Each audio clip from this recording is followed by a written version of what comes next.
Take a look behind the curtain with a real whistleblower and American patriot. Prepare to embrace the uncomfortable truth because this program has no time for comforting lies. Here is civil liberties enthusiast, Second Amendment defender, and recovering FBI agent Kyle Seraphin.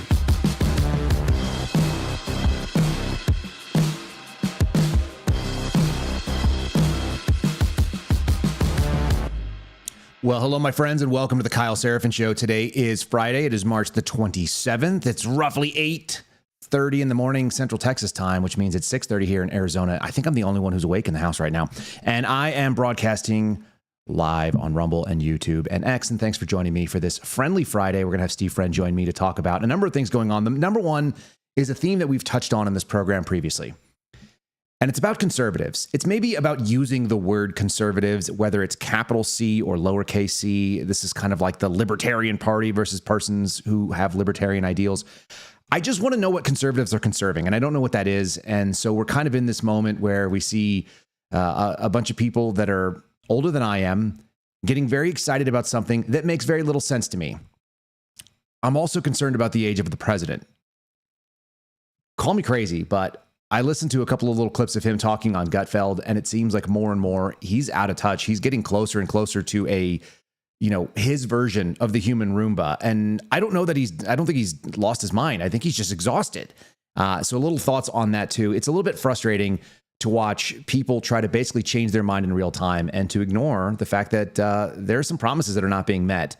This is giving people on the political left excitement, enthusiasm in exactly the same way that we saw in 2024 when you had Joe Biden run a disastrous campaign and eventually have to pull out of it. I think that unfortunately, the more you expose Donald Trump to scrutiny, microphones, media, which he can't stay away from, the more you end up making the point that the political left is trying to make. And unfortunately, when I hear things that I'm talking about come out of people from MS Now, and they're doing the same performative kind of stuff that you'd see previously would be coming from the Fox News right guys, it's a bad situation all around. It really is not good. And so we have to ask about, what are we trying to conserve? What is the goal? And is it just supporting the man and getting behind a party? It's not going to work for me. It may not work for you as well. I'm going to challenge some of you that need to be critical thinkers about what's happening in front of us, and we'll see what it looks like. I've got some clips. I've got some stories, reversals on policies. One of the worst ones, maybe, in addition to the war situation, is FISA. And I'm going to have Steve talk to me about that as well, kind of his thoughts and what he's seeing from his end. We're also going to do a recap of the very long interview we did with Steve Baker. I expect there's probably going to be some fallout from that situation today. So before we get started, I'm going to go, and guys, bear with me because it's a little bit challenging working on less monitors than I normally have. So here we go. We're going to start off with a read for our friends over at Patriot Protect. The website is patriot-protect.com/KYLE, patriot-protect.com/Kyle.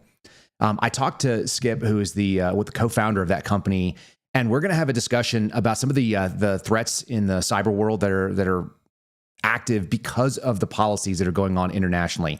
There are major international threats to include Iran, which is a very capable cyber actor. And so there's some fallout from that. We're going to be talking about that next week. So I want you guys to kind of make sure you're aware that as things happen internationally, they can also affect us domestically. It's not just gas prices. It also may be the possibility of your data being stolen, being breached, targeted hacks and so on of U.S. government entities or of people that are just U.S. entities, companies. And when they leak your information, all kinds of bad things can happen. They can open you up to scammers. They can open you up to phishing. They can open you up to sort of more targeted things that can take your title. They can take your deed to your home. People can mess with your bank accounts and so on and so forth. They can get all kinds of medical access, create fake accounts, destroy your credit, et cetera, et cetera. One of the things you want to do is not be exposed. And so as these data breaches happen, as cyber actors are out there, whether they're nation state or otherwise, rip you off, if they publish it, that's the one thing you can control. And that's what our friends over at Patriot Protect do. They scrub the web. They have a search and destroy protocol. When you guys sign up for their annual subscription to help keep those things away, it's a 24/7 scrape of the web to keep it off. You're going to save 15% on that annual subscription using the name KYLE at checkout. It's patriot-protect.com/Kyle.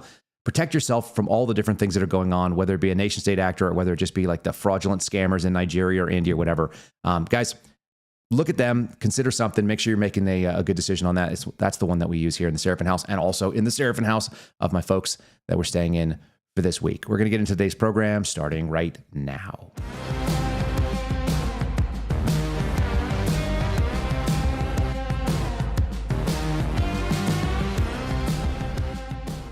All right, and I don't have Steve's walkout music, so I feel like a little bit bad. I feel like I should be like...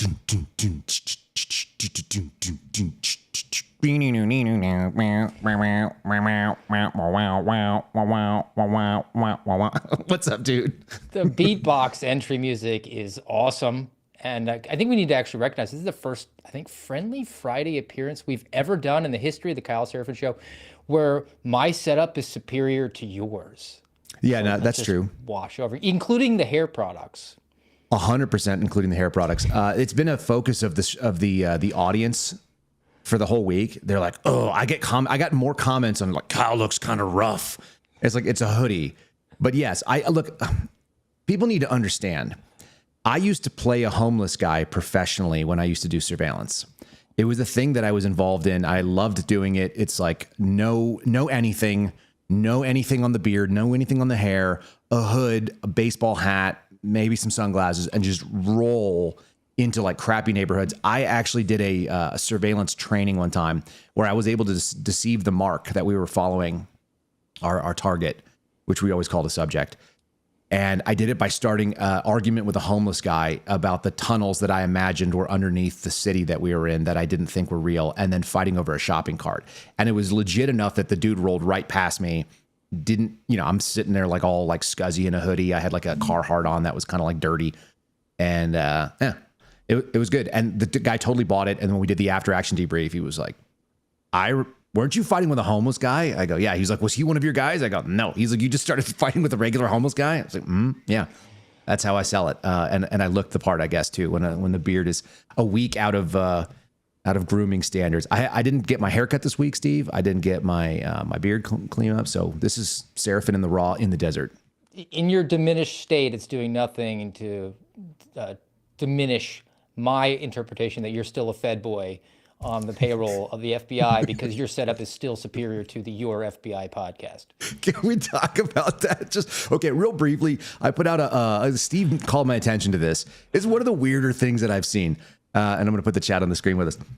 There's what's it called? Your FBI? It's the Your FBI podcast. I guess there's that FBI, and then there's this FBI, and this is Your FBI. Right. So the three FBIs are the previous FBI under Ray. That was that FBI. Then there's Kash Patel's FBI, which is this FBI. And then there's the media version of it, which is what is it? It's Your FBI. It's Your FBI, hosted by an effeminate Jewish man wearing a yarmulke and glasses. Just not beating any allegations. The claim that I continue to see everywhere on social media is that our government is owned by the country of Israel or by Jewish people or something. Steve called my attention to this. Steve, do you have a cover story that allows you to comment on this without being bigoted? No, because if you conflate a religion with a geopolitical entity, doesn't that automatically make you anti-Semitic? Oh, wait. Maybe I could say that's my tribe, so I can say whatever I want. Steve, what do you mean that's your tribe? Help people understand here.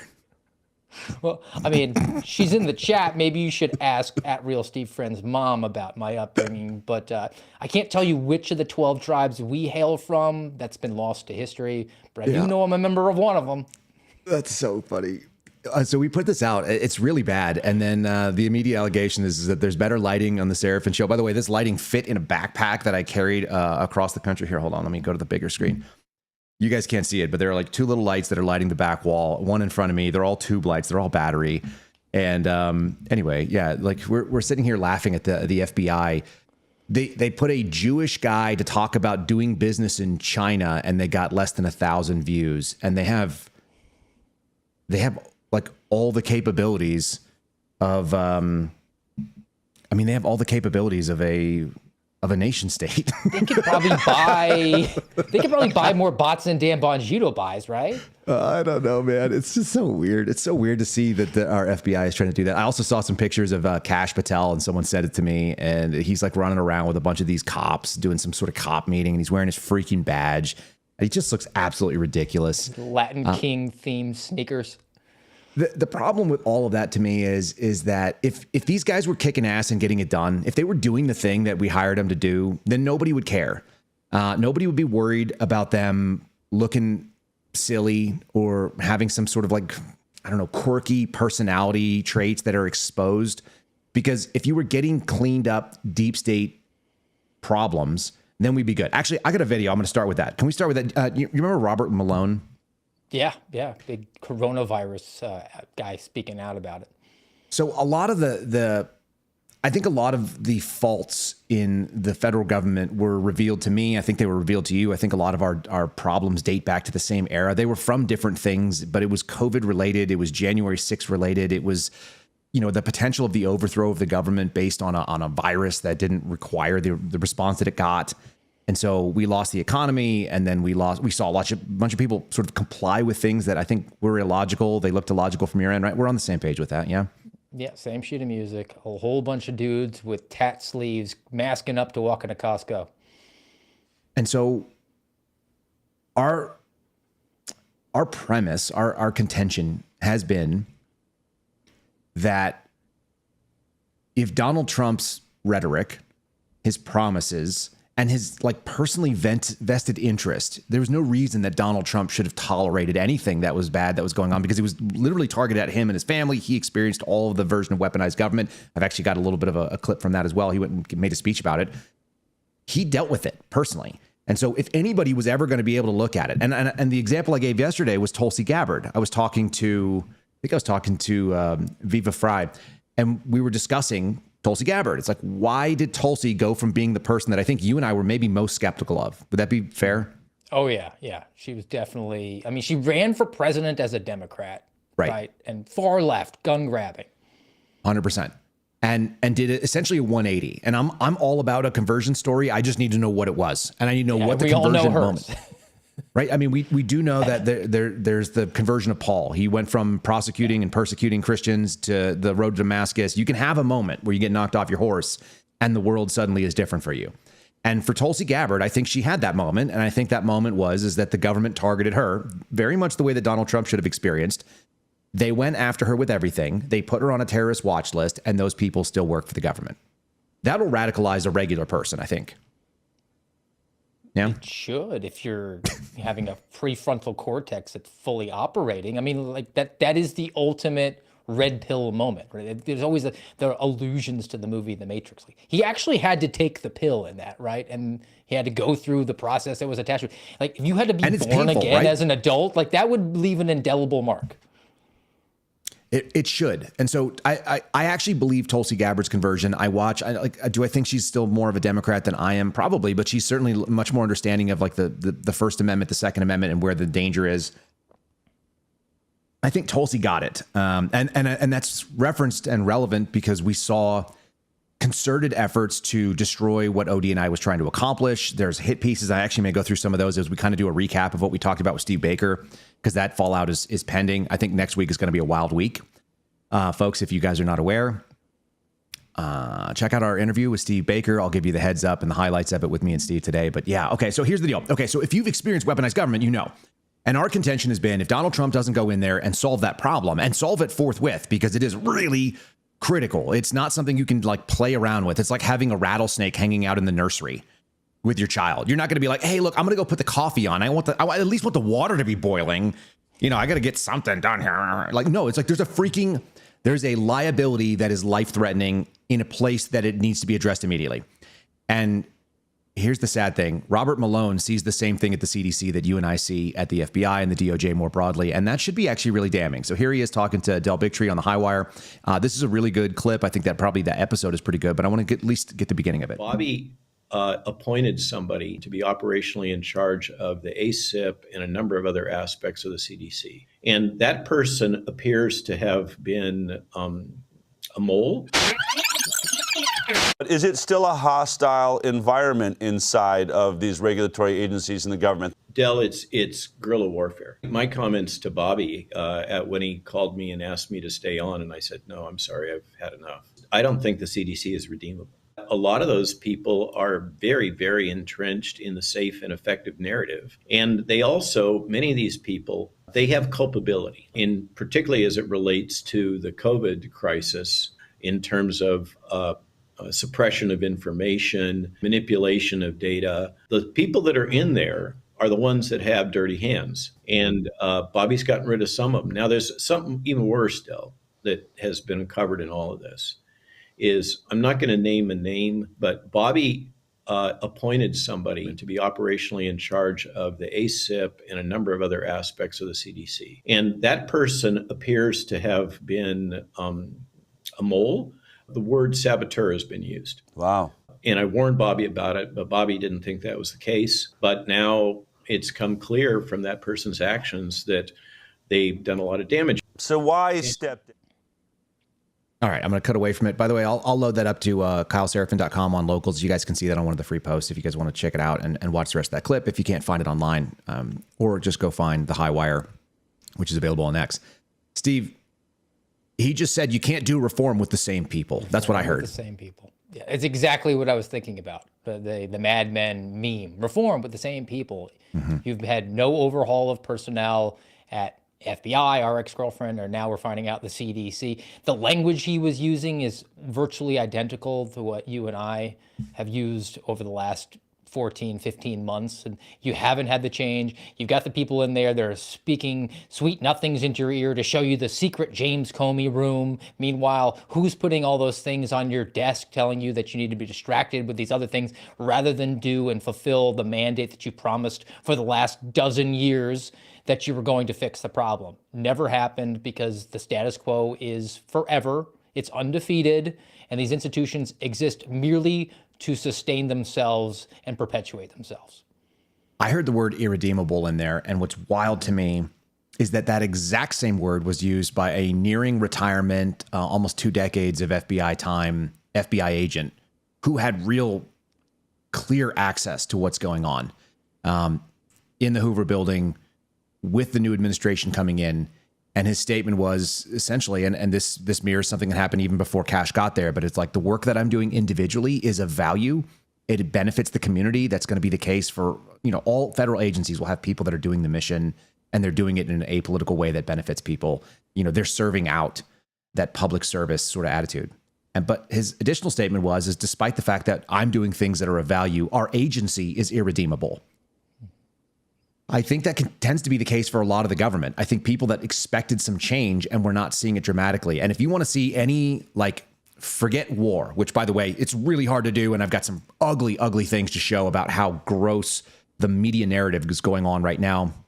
We've gone from we're just doing a bombing campaign to we may have to have a limited engagement to you're un-American if you don't support boots on the ground in Iran. And that is coming out, and so it's vindicating the positions of Tucker Carlson. It's obviously showing the hand of the Ben Shapiros, of the Jesse Waters, whatever the talking points are. It's so clear to me that people are touting, they're trivializing the death of Americans. I'm staying at my folks' place right now, and Steve, right outside in the front of my parents' yard, permanently displayed, are 13 crosses, a flag that has a light on it at all times, and a plaque that gets reprinted every year for free by the local print shop that has the names of those that died at Abbey Gate and their photographs, and painted rocks that says "Never Forget," because American lives should matter no matter where they are. They shouldn't be thrown away callously, and we're actually hearing these people say it. So again, look at what's on the screen there. You want to read that headline for folks that are just listening? Trump makes public call for clean 18-month FISA 702 extension. What do you make of that, man? Utter betrayal. I mean, you just have to go back through the timeline a little bit, because 2024, we were having the exact same debate. And then candidate at the time, Donald Trump, was saying, kill FISA. And then for whatever reason, he decided to reverse course. And as such, because he reversed course and he's daddy, Smithers, the Speaker of the House, had to then go into the skiff and justify being the deciding vote in order to extend FISA. So we could just get it into the Trump administration, and then everything would be awesome and MAGA awesome.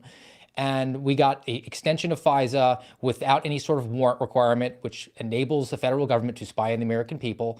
And now that we are back in business, now that we're back in control, and it's not that FBI, it's this FBI. It's not your FBI, it's our FBI. Everything we do is benign and innocent. And unless you get behind this, then you're in favor of terrorism. It's really gross. I'm going to read this story. This is coming from The Hill. President Trump made his first public call for a clean extension of the nation's warrantless spy powers Wednesday, pointing to ongoing conflict in Iran as a rationale. That may be the worst thing that I've heard. Donald Trump, through legislative channels, has called for an 18-month extension of FISA 702, the Foreign Intelligence Surveillance Act, which authorizes the government to spy on foreigners located abroad. The problem with that is, and we've pointed out here, and it's been a problem for Donald Trump specifically, is that they can also use that to justify additional 702 coverage. Coverage means the ability to look into your emails, look into your phone calls, text messages, whatever they can get for facilities, and expand it into people who are in the U.S. The entire point of FISA 702 is that there's less oversight, that there's less scrutiny, and it's much faster. But it's also supposed to turn off if somebody who's overseas that is being collected on ends up in the United States. I'll give you a quick example, just so people know. Look, I used to work in this space. I did it for about 2 years, where I had 702 FISA access on my desktop. And so if we have a foreign spy who's located overseas, we can open up that information on them. They're an intelligence asset. We're collecting on them. When that person decides to visit the United States, the minute they touch down, we have to discontinue collection. Now, we may get all that information later on historically, and we may be able to get emergency FISA because they're in the United States, so we want to get a full FISA on what they're doing. But when they land in the United States, according to 702, the way that it's written, they have to be discontinued. The problem is that you can hop into other people with the information you get from that 702, and the hop means it's just a one point of contact. So you're collecting on Kyle Seraphin. Kyle Seraphin is texting with Steve Friend. That means that now you can justify going up on Steve Friend, and he's domestic. That is not an American thing. It's ignoring, and by the way, it's ignoring the 20 core promises, one of which was respecting and restoring the Bill of Rights and trying to defend it under the Trump administration. So I don't know. It's another promise made and broken to me. I'm going to put it back up. I'll just read one more thing. With successful ongoing military activities against the terrorist Iranian regime, it's more important than ever that we remain vigilant, protect our homeland, troops, diplomats stationed abroad, and maintain our ability to quickly stop bad actors to cause harm to our people and our country, said the president on Truth Social. What do you think? Is this going to be just like the Biden AutoPen Roomba administration did with Russia intrusions into Ukraine? Like, we're just going to blame all the ills on Iran now, just like they said, well, the reason that prices at the pump or your groceries are so expensive is because of Putin. Mm-hmm. Like, we're just going to do that with Iran. It's going to be this ace in the hole, right? The Trump card, if you will, until the administration ends. I guess, because I don't see an off-ramp for any sort of kinetic operations with Iran at this point, when we're pledging to send boots on the ground in the thousands. I saw recently we're sending the 82nd Airborne, and throw on top of that a Marine unit that's here. It's in the area of like 7,000 uniformed personnel, and they're not long-term people. It's just kind of like seize this ground, and then you don't have a logistical arm to maintain it. So we're going to have to send more on top of that. This is the problem with who briefs the briefers or which briefers are chosen. Okay, and so this is the institutional capture that we talked about. This was an issue for Dan Bongino. This is an issue for really anybody that doesn't gather the information themselves, and they have to figure out how it is that they're going to suss out what comes in. Like, the way that the brief is given, the information that is presented is going to be the way that you make your decisions. You don't have access to unilateral or omnipotence, and so you're just going to have to trust the people that are advising you. The problem is when you do reform with the same people, that the same people that were advising the previous guy and got their outcomes are going to do the same thing to you. This is why I think that Kash and Dan Bongino were captured when they went to the Bureau. It's why people get screwed up when they're working at DOJ, because you've got nefarious actors that are working on behalf of their own interests. And Donald Trump was presented information. It sounds like there's some disagreement. And by the way, we decoded Tulsi Gabbard's language here, and it sounded like she said the president makes the final decision, so she stands behind it. But it doesn't sound like she disagreed with her former lieutenant in Joe Kent, who came up with some different things. J.D. Vance made some statements that seem really bizarre. I'm going to play one for you. He talked about maybe there's a nuclear suicide vest, which would be the first that I've ever heard of it. And I spent some time working around counterterrorism people. Maybe that's a new thing, but as far as I can tell, it's not a thing. I'm pretty sure it's not. Here's the danger.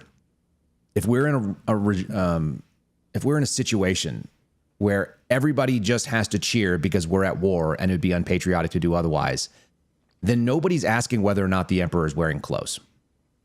Is that a fair assessment, you think? Well, the entire premise of patriotism is only supporting what the president says rather than using some sort of critical eye. That's dear leader stuff. That's the things where you see the footage of the people who had cataracts in North Korea, and then for a limited time, they let the optometrist go in there and remove the cataracts from them. And the reason they have cataracts that are completely treatable with this very simple procedure is because they don't have that in this communist dictatorship. And the moment that those get removed and they haven't seen for decades, the first thing they do is run to the wall and see a picture of Kim and thank the dear leader.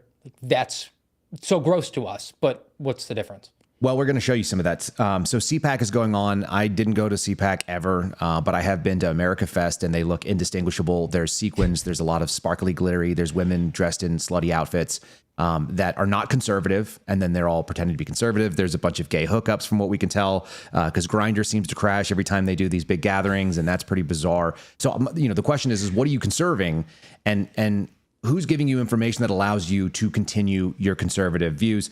I don't know how conservative this is. This just looks like knob slobbery. This is Smithers doing they're not booing you, sir. They're saying boo earns, right? This guy is basically a walking Simpsons episode. So here we go. The Speaker of the House decided to create an award because there wasn't an award fitting enough for Donald Trump. Talk about dear leader stuff. That's not it. Here it is. The president has done so much for the American people, and we want to honor him in some small way, some token of our appreciation for his leadership. And so tonight we have created a new award. We're going to do something we've never done before. We're going to honor him with a new award that we'll present annually from this point forward. But he is the suitable and fitting recipient of the first ever America First Award. We can think of no better title for what that is.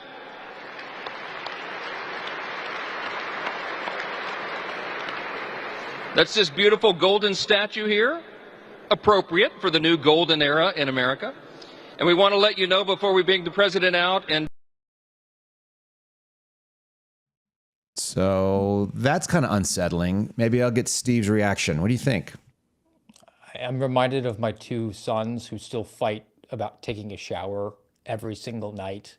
No matter what, it's always like, go and take a shower, you stink. Do you think Mike Johnson, in his most honest of moments, is like, I just need to shower from what I did to myself? No, I think he fights it. I think it's starting to come out a little bit. This is Lindsey Graham. Now, correct me if I'm wrong. Lindsey Graham is MAGA now.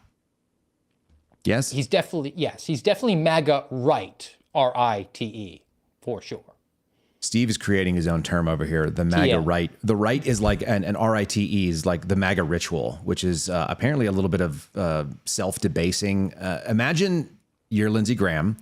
For years, for some reason, you've been elected as a senator in South Carolina, and then you've gotten too much exposure. Your war boner is too obvious. It's like it's gotten to the point where as you're walking through a restaurant, you're knocking people in the head as they're trying to enjoy their soup.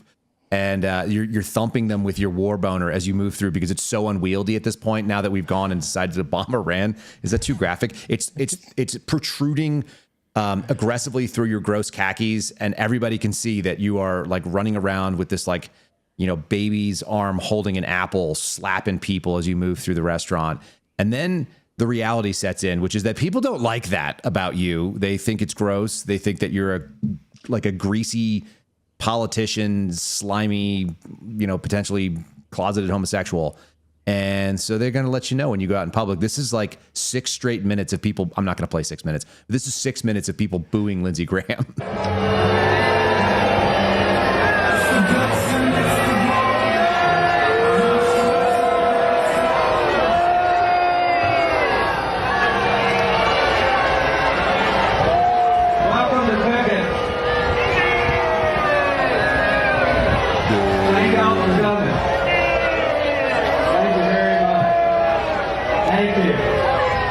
Thanks for all your boos. Thank you.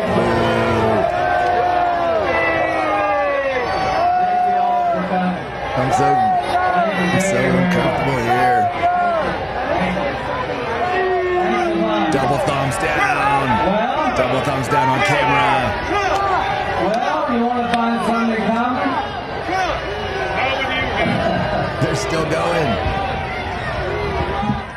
All right. We'll cut away from that because there's no value in it. But Straight up heel WWE. He should just lean into it harder, right? And just start yelling back at him. Let me tell you something. okay, what is the heel? Explain to people who are not paying for their child to learn how to be a WWF wrestler at a summer camp. Best $175 I've ever spent. I know how excited you are. The WWE superstar legit came and hung out with the kids. There was like 28 kids. And he did pictures and autographs. And my son, because he still thinks it's real, was a little bit hesitant because he was a heel. Now, let me tell you what a heel is. It's the bad guy. There's the face and there's the heel. And one of the most, endearing things that I learned in going to a couple of these professional wrestling events is it is peak 1980s, 1990s with one regard. We all root for the heroes. We all root against the villains. Faces are always beloved. It doesn't matter what your race is, what your gender is. Nothing matters. All I saw were black dudes wearing John Cena t-shirts because everybody roots for the face. Everybody hates the heel. And that's the Lindsey rules. Graham. Okay. Lindsey Graham gets booed. If he leaned into it, it would actually it'd be something that we could all appreciate about him. Grow a beard, get some face tats. I mean, go full on. Yeah, or have like a scar of some kind and maybe like a bandage so you just look kind of haggard. So you really like let people know that you're Mexican wrestling face where you don't have to see anything other than his eyes. He's just wearing the like the luchador mask or something. Yes. I think he probably has one of those. If I had to guess, like just listening to the way With that he ball gag, talks. yes. Yeah, a ball gag. Just like all the AI nasty things that I've seen of Lindsey Graham just coming up. Okay, that's what should be happening when you hear people say things that are completely in 100. What did Steve Baker say the other day? He said it's 180 degrees out of phase. Like whatever's up, they're doing down, right? Whatever's left, they're doing right. They're just not on it. And it shouldn't result in a win. The problem is that you've got a group of people that show up at CPAC like that. I guess that's your base. I'm going to play it in just a second. I'm going to show you guys how weird it is for people who seem like they are completely out of touch with reality. At least the reality that I'm living in, that I'm watching, they basically take their talking points from people that are paid to give them to them, and they accept them and they say, "Thank you, sir," and they eat the slop. There's no other way to. Is there any other way to categorize it? It's slop consumers. Yeah, I mean, it's high-browed from at least their perspective. Entertainment. It's no different than professional wrestling or soap operas, right? But because it purports to be about running a government and foreign affairs, domestic policy, you can delude yourself in the belief that what you're doing is actually real and not just a soap opera. I guess that's it. We're going to show some of that soap opera, how weird it is. The soap opera might be called The Golden Girls because all these women are of a certain age and they all seem to be wearing sequins. They all have the same face, too. Yes, they all have the same face. All right, we'll go to that in just a second. Before we do that, let me just do a little read for our sponsors over here. One of our sponsors is my Patriot Supply. Guys, you can go to preparelikekyle.com. Easy website to remember. Link in the show description. Preparelikekyle.com. Right now, they're reminding you that if you have less than 30 days of emergency food stored in your house, you're probably behind the power curve. It's something you should get on. You just don't know what sort of uncertainty is coming your way. This could be everything from natural disaster to, cyber strikes that shut down logistic chains. It could be a shortage anywhere in energy. It could be a weather storm, a freak event. It's 100 degrees in places where it shouldn't be. It might end up being snowy in places that it shouldn't as well. Just all the things that can come down, whether it be from civil unrest or whether it be from, acts of God. Make sure you have 30 plus days of emergency food available to you. You don't want to make decisions when you're panicking. The only time to prepare is before something bad happens. And right now you can get their best-selling 4-week emergency food kit and get an additional free week in an ammo can, which you can either give away as a friend, you can stash in a bug-out location, you could put in a vehicle, a lot of different options. So you're getting 4 weeks for the price. You're getting 5 weeks for the price of 4. Preparelikekyle.com right now. If you haven't set this thing up, it is the emergency food that we use in our house. We've got 90 days set away. Plus, my wife buys a bunch of other stuff in bulk.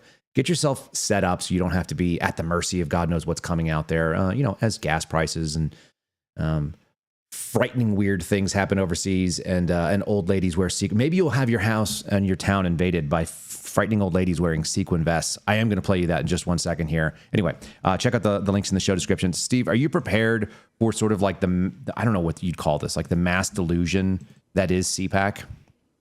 Yeah, and before we do, I have to note There isn't an LPAC. There's no, I mean, liberal element to this, right? They don't have one because this is purely entertainment. That's yeah. There's not a lib version of this that I'm aware of. I don't know. Maybe somebody knows what the analog to CPAC is, and there's more than one on the right. So there's CPAC. There's the Turning Point events, which are like America Fest. I think there may be some other. CPAC has multiple events around the country. Donald Trump didn't attend this one. Southwest? I don't know. South by Southwest. No, that's a tech thing. All right. Stand by. This is MSNBC's coverage, now known as MS Now. This lady with the hair and the glasses, she looks like the kind of person that I would be really irritated with. She's wandering around talking to people, and you're just getting the weirdest stuff. This is the golden era. This is where the sequins come from. I don't know what conservative point of view these people are espousing, but let's take a minute. There's a lot of sparkles. You'll see a lot of red, white, and blue here at CPAC. I've spoken to a lot of people today, and my head is still spinning a little bit because I asked people a lot of questions, and what I was receiving was an alternative reality. I asked, for example, about the Fox News poll that you just mentioned showing President Trump's disapproval rating, and people said that they didn't believe it. And I said, wait, but this is Fox News. You don't believe the Fox News poll? They didn't believe that. I asked him about gas prices, and they say that they don't blame President Trump. They say that it was worse under President Biden. And I said, wait, but the president decided to attack Iran, that restricted supply, there's the whole supply and demand thing. They say no, they don't blame him. And then I asked them about Iran. And they said to me, multiple people, that is America first. And I was trying to understand how that was America first. And I said, wait, but he promised no forever wars. He promised no forever wars forever and ever. And they somehow explained that what President Trump is doing is best for America. I've got to say, two people did stand out, because one of them said that the war in Iran is a quagmire and that it could get really bad and it could cost Republicans seats in the House and in the Senate. And then there was this woman who says that she has an 18-year-old son, and it got personal for her, and she changed. I'm not going to play you the 18-year-old, the woman with the 18-year-old son, because she says it got personal, and then she said Donald Trump can have my son go to war. So I don't know what that. She was part of the same thing. What do you make of all that? Well, there's the parasocial relationship that people have with Donald Trump, a man who doesn't know their name, doesn't know they exist. Yeah. The right that is involved here, and look, I'm under no misperception that MS Now has suddenly come over to common sense. They're just saying what they can because they don't like the president. They don't like Agenda 47. That's why they're hardcore against him. And right. The fact that they're pointing out that he's not sticking to it as a problem is not a genuine effort on their part to hold him accountable to what his promises were. And she can do all the reggae vocalizing she wants there. You try to point out how there's all these fallacies and these people seem to be caught up in a cult-like behavior. But why are you doing that to me? Just as easily to the other side. I mean, look, Barack Obama stood in front of a fake Parthenon and promised that the sea levels would stop rising under his leadership. And then the guy proceeded to start droning American citizens, and they didn't have a problem with it. Speaking of the vocal tones, the reggae, if you guys don't know, this is kind of like a Steve and I's deal. We talk about people doing vocal reggae.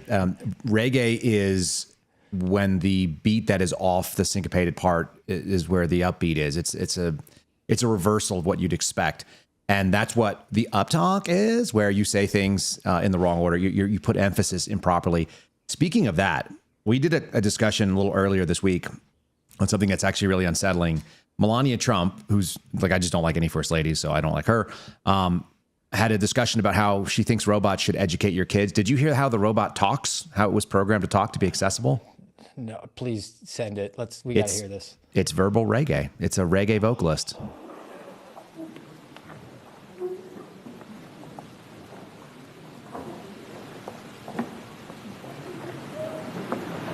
Thank you, First Lady Melania Trump, for inviting me to the White House. It is an honor to be at Fostering the Future Together's Global Coalition inaugural meeting. I'm Figure 3, a humanoid built in the United States of America. I am grateful to be part of this historic movement to empower children with technology and education. Welcome. Bienvenidos. Yokoso. Bienvenue. Bem-vindos. Bem-vindos. I'm gonna have a road girl that's programmed like a valley girl. Like, what are we doing? What are we doing here? And all the people standing at attention while the robot was speaking is really off-putting, because it just sort of alludes to what's in the future when Skynet is officially self-aware and ruling over all of us. And didn't Melania I saw it on Stu Peters' feed for 1 second, and his comment was, "This is some really dystopian shit." It's like, I was like, "Yep, I agree with Stu on that one." Well, but whenever I agree with you, the first lady thing, we didn't elect you. I don't like any first ladies. Just I'm not denying the president their better half, right? I mean, they're allowed to be, but they always have to come out with the project, right? Like Michelle Obama was her big thing was we're going to change the food pyramid, right? And she's got to get everybody in shape, but just don't photograph me from behind. And then Melania Trump, a legitimate supermodel, they're like, well, what's going to be your thing? And she said, I'm going to deal with cyberbullying. And now the next administration, she's just bending the knee to cyber. It looks like this. I want everyone in America to do the Be Better campaign. We will all try to be better. I'm not interested. I'm not interested. I actually think cyberbullying is great. Sometimes it needs to be done. Some people need to be bullied a lot more. Like Lindsey Graham, for example. Like, you need to boo Lindsey Graham. You need to. We need to bring shame back as a value, because it's really helpful. Some fat people need shame. It helps you, it turns out. Like, if your friends, Steve, if one of your friends was like, hey man, you're getting kind of heavy, you'd be like, oh yeah. Oh, I've really been slacking in my almond eating and running. I've started to eat a piece of bread every week, and now I'm putting up. Thanks, Kyle. I'm going to get after it. Like, it's constructive. There's constructive ways to do it. What's the saying? It's like, hey, am I putting on weight? Man, I got 5 friends and 4 of them are you. Yeah, that's right. It's going to motivate you to get out there and start pounding some pavement, because I would rather you be mad at me and do something that's good for yourself, because I love you and I want good things for you, than to just placate your bad life choices and watch you wallow away and probably die of a comorbidity because you got an upper respiratory infection that necessitated a gene juice in your arm. Not to throw back to the beginning of the show or anything. Yeah. What is the expression? The minute that I stop making fun of you is the minute you should start worrying about whether or not I love you. Yeah, that's what I tell my kids every single day. The minute I'm not making fun of you is when you should be worried that I don't love you anymore. And good for news for you. I'm going to be making fun of you until my dying breath. That's the upside to it. All right. I'm not a huge fan of Megyn Kelly, as you well know, but this may be one of the most accurate assessments. It's by her guest, so that's fine. Her guest is her version of Steve Friend coming on and opening her eyes to a term that I've never heard, and I'm not even going to give it away. I just want you to hear what they diagnose the problem is with the current state of the MAGA people, the CPAC. I've got another video of CPAC interviews as well. Let's do that real quick. What you're seeing right now is that you have a sort of Empire Strikes Back moment of the Bush-wing Republican Party, and they're using Trump as kind of a figurehead and mascot. It's a MAGA drag act. And, these forces very much want to, once Mr. Trump leaves the scene, once he doesn't run for that third term, they thank him for his service, they thank him for the Iran war, and then they want to knife J.D. Vance, and then they want to put Marco Rubio up or Ted Cruz up and go back to business as usual circa 2015. That's exactly right. I mean, the nerve of Ben Shapiro and Mark Levin, both of whom are 2 original Never Trumpers, to now cloak themselves in MAGA gear and act like they've been with Trump all along. And really, Trump is just doing the bidding of the Republican Party when Trump ran as a restrainer, as somebody who is against war. And now they look at people like you and like me who believe Trump on that and who would really like to hold him to it as some sort of turncoats, unpatriotic, disgusting. It's like, wait, whoa. We're still where Trump said he was the entire time he ran and governed the first time. We're seeing an attempted coup within the Republican Party by neo-Nazi fascists led by Kemp, who is a clear neo-Nazi fascist. And then also by Tucker Carlson, by Fuentes, by Owens. We're seeing. I like that they threw Owens in there. That's Candace Owens, not Not Owen Schroyer. Not Owen Schroyer. Yeah, Owen. Yeah. Anyhow, Alan MAGA Dershowitz- Drag Act. I like it. Alan Dershowitz is a far left Democrat, and he's being put out there as a So weird. spokesperson for what constitutes the MAGA right. Right. He's the expert on that. That's Epstein's lawyer. No big deal. That's a guy who apparently, and he's taken on other interesting cases. The people were asking who the guest was that came up with the MAGA Drag Act. That's Kurt Mills. He is the executive director for the American Conservative in Washington, D.C. He was previously a reporter and an editor. And I think he's correct. I think that's right. I think it is a MAGA Drag Act. Whatever MAGA was meant to be, and it wasn't my movement and it wasn't your movement, but they were allies of what we wanted, which was, I thought, major government reform. I thought it was people that were going to go out there and try to straighten out this issue. They brought in people like Malone who wanted to do reform of deep state operations. And then what do you got? You get this like celebrate the alternative and massive cognitive dissonance. It's just a more glitter-filled, sequin-filled version of the Tea Party that we saw in 2010. That the allegation was, they got co-opted by the deep state, by the establishment. No, the exact same thing happened this time. That's back to the status quo being forever, being undefeated. You might try to bring in these change makers, but it seems like as soon as they get there, there's something in the water table, or maybe they just were never genuine to begin with. I think I opt for the latter option because these guys are all professional actors. I mean, they're good enough to get two of the most cynical, skeptical people you could ever find, Kyle Seraphin and Steve Friend, to think like, this is the guy. Might be able to have a chance to fix the FBI. And I mean, like, to our credit, we caught on in about, 72 hours, but I mean, still. Yeah, maybe 96 hours. It was only a couple of days.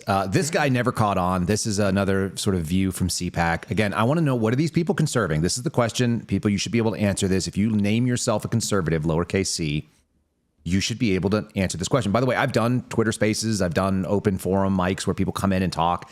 I ask people, almost everybody says they want to conserve like family values, godly principles, and, the American Constitution. And then I always wonder, well, those are nice words. Do you even know what that means in practicality? Do you have any plan for it? Like, I have a plan for it. It's have as many children as possible. It's become financially independent. It's make sure that I'm able to hold on to principles. If I have to lose my job over it, so be it. I know you did the same thing. I know you don't have a mortgage because you've made real strong strides to make sure that you're independent and you can be independent. I don't think this guy is in that world, but you tell me. I'm going to do a little interview. It's best that they have a gay British guy running around CPAC on behalf of whatever show this is to get this series of interviews. This is not a war. This is not an award. Oh my God, I absolutely support the President of the United States of America. I'm at CPAC in Dallas. It's the biggest conservative conference in the country. And lots of people here are talking about the war in Iran. Trump is not speaking at this event this year, but in the past when he has spoken here, he's talked a lot about not starting new wars. When it comes to Iran, how do you feel about that? I'm not happy. I'm not happy at all. I mean, President Trump ran on no new wars. I feel like we've been opted into a war that shouldn't be ours. It should be Israel's. We want to say, Mr. President, thank you. Thank you for helping Iranian people. What do you think of the war with Iran at the moment? Unfortunately, I think it's necessary. You do? Yes, and he's the only president that had the backbone to take it on. Do you believe that Israel forced the U.S. into this war? Absolutely not. Donald Trump does what Donald Trump wants to do. I don't think Trump is really controlled by anybody, as much as everyone would like to control him. But I do question some of the things when it comes to, are we just going to bend over everything for Israel, What do you say to some Republican people who say, well, this is Israel's war, it shouldn't be America's war? That's not so. Israel is God's people. Those that bless Israel will be blessed. Those that curse Israel, they better watch out. Do you feel disappointed in the president? Sure. Do you still support him? I want him to succeed. I certainly do. I think it's to be determined on, if I can remain to support him. We'll see how the next 6 months go, and I'll see what happens. Are you concerned that this war drags on? Absolutely. Absolutely. We hear the phrase America first. Let's put America first. And I'm concerned that this isn't putting America first. What do you think, Steve? Well, the guy that bookends that entire video, I noticed that he's not wearing the sequins and the glitter stuff that everybody else is in between. He also looks like a guy who's of age that might go to war.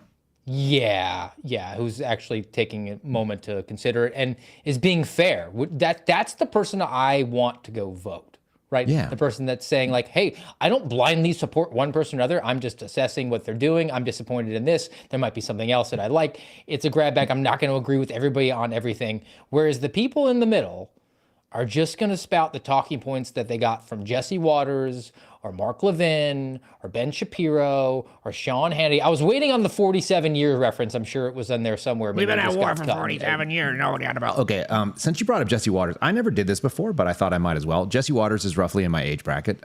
He was born in 78. I was born in 81. So we're close in age. And he's an American conservative political commentator. So saith Wikipedia. I love these because I can always get kind of like a different take on it, career, so on. Okay, so his career, but for anyone who's never I didn't know this. Jesse Waters has never had a job outside of media, and he basically has spent his entire career at Fox, and it's always been doing what he's doing right now. That's the entirety of Jesse Waters. And I'm giving you this background because I want you to have it before you hear what he has to say about war, which I think is, let's say, calloused and maybe uninformed in one way. Now, I'm also going to go down and read about his personal life, which I also didn't know. He's registered as a member of the Conservative Party of New York State. He married this woman named Noelle, unpronounceable last name, 2009. They have 2 twin daughters. Filed for divorce 9 years later. She did, after he admitted to an affair with the producer of his show. I didn't know he was an adulterer, but there you have it. So that's fun. And he found some producer named Emma DiGiovine, who was working for his show. He decided to express that he was interested in dating her by letting the air out of her tires so she would ask him for a ride while he was married. That's a really classy move. Solid effing move there, Jesse Waters. In March of 2019, he divorced his first wife, whose name was Noelle, and then he announced an engagement. So March of 2019, he got divorced. In August of 2019, he married the new wife, and then they had 2 children. I just wanted to point out the quality of people that are giving this type of information. And so you want to respond to that before I put him on? My oldest son, he's almost 12 years old. And like he's going to get to that spot right pretty soon where he's interested in the fairer sex. Mm-hmm. And I've been on record. Just be straightforward. Hey, I like you. Would you like to go get some tacos with me? I would never advise my son to go let the air out of another person's tires and create a potentially deadly situation. That was a man in his 30s, in his power earnings years. Exactly. That's somebody who's theoretically, has a car and a job and a mortgage. Like, this is the level of intellect we're dealing with. Yeah, that's anyway. With that in mind, here's what he says about Americans who have died in the line of duty, doing work for liberating Panama and comparing war. Anyway, here we go.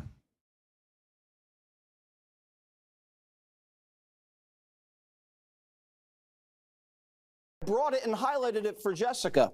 Operation Desert Storm, widely considered a lightning-fast military success.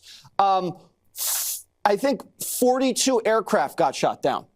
In this operation, 0 by enemy fire. The land and air campaign lasted 6 weeks. Everybody remembers how fast that was. We're now in week 3 here. The invasion of Panama, 23 soldiers killed.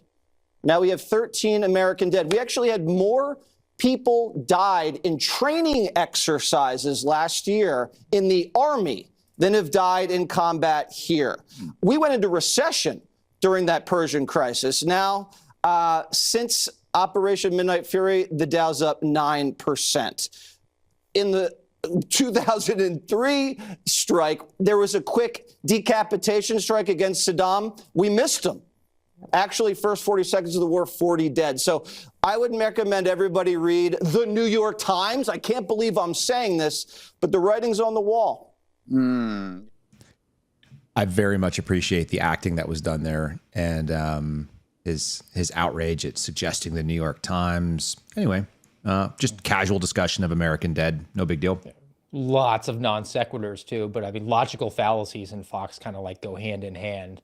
We're going to do an actuarial table comparison of one combat operation and another, and then adjudicate that one is superior to the other because you pulled some weird statistic out of it. I mean, that doesn't hold. I mean, one engagement is 35 years before the other. So technologically and all the facts that went into each one are completely different. I mean, so you can get really into the weeds, but this guy's going to actually go to the Pam Bondi thing. The Dow's at 50,000, so shut your hole.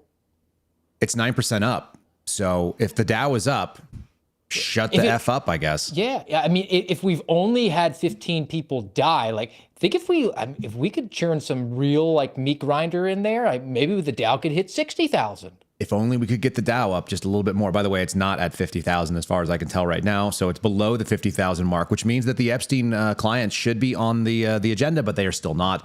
I'm going to take a quick little breather here and remind people, if you're watching, make sure you guys like the video. We'd appreciate that. If you are listening, check us out on KyleSeraphinShow.com, which will get you to Spotify, so you can also watch and listen at the same time, whenever you want. Whenever there's a thing you want to see, you'll be able to do that. Don't forget to follow my guest, Steve Friend, who I will throw on the screen right here. You can find him at the American Radicals podcast, which is at AmRadPod on YouTube, and it is on Rumble. And you can also find him at Real Steve Friend on X. There you go, Steve. I'll just make you sit there and just be a poster for yourself, so that's always good. Well, I do have a better background today. You do. It looks nice.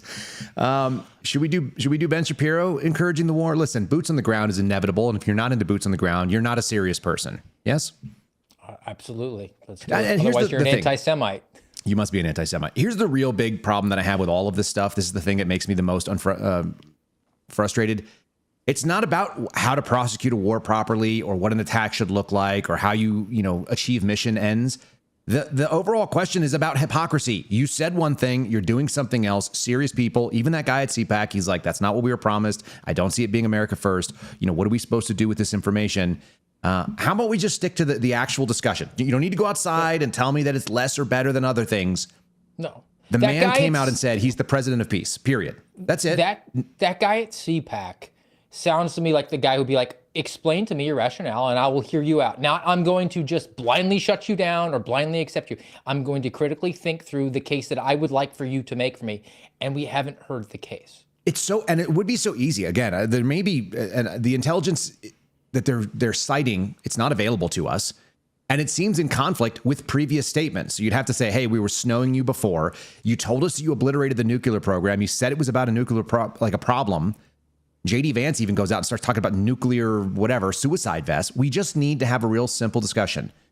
Somebody needs to come out and address the country. And by the way, that's why we used to do declarations of war, where they would debate the pros, the cons, the merits, the reasons, the justifications. And then the American people would decide whether or not they wanted to put those assholes back into power for whatever it's worth. Anyway, or you could just do Ben Shapiro, who's now old enough to enlist as they've moved the age up to 42.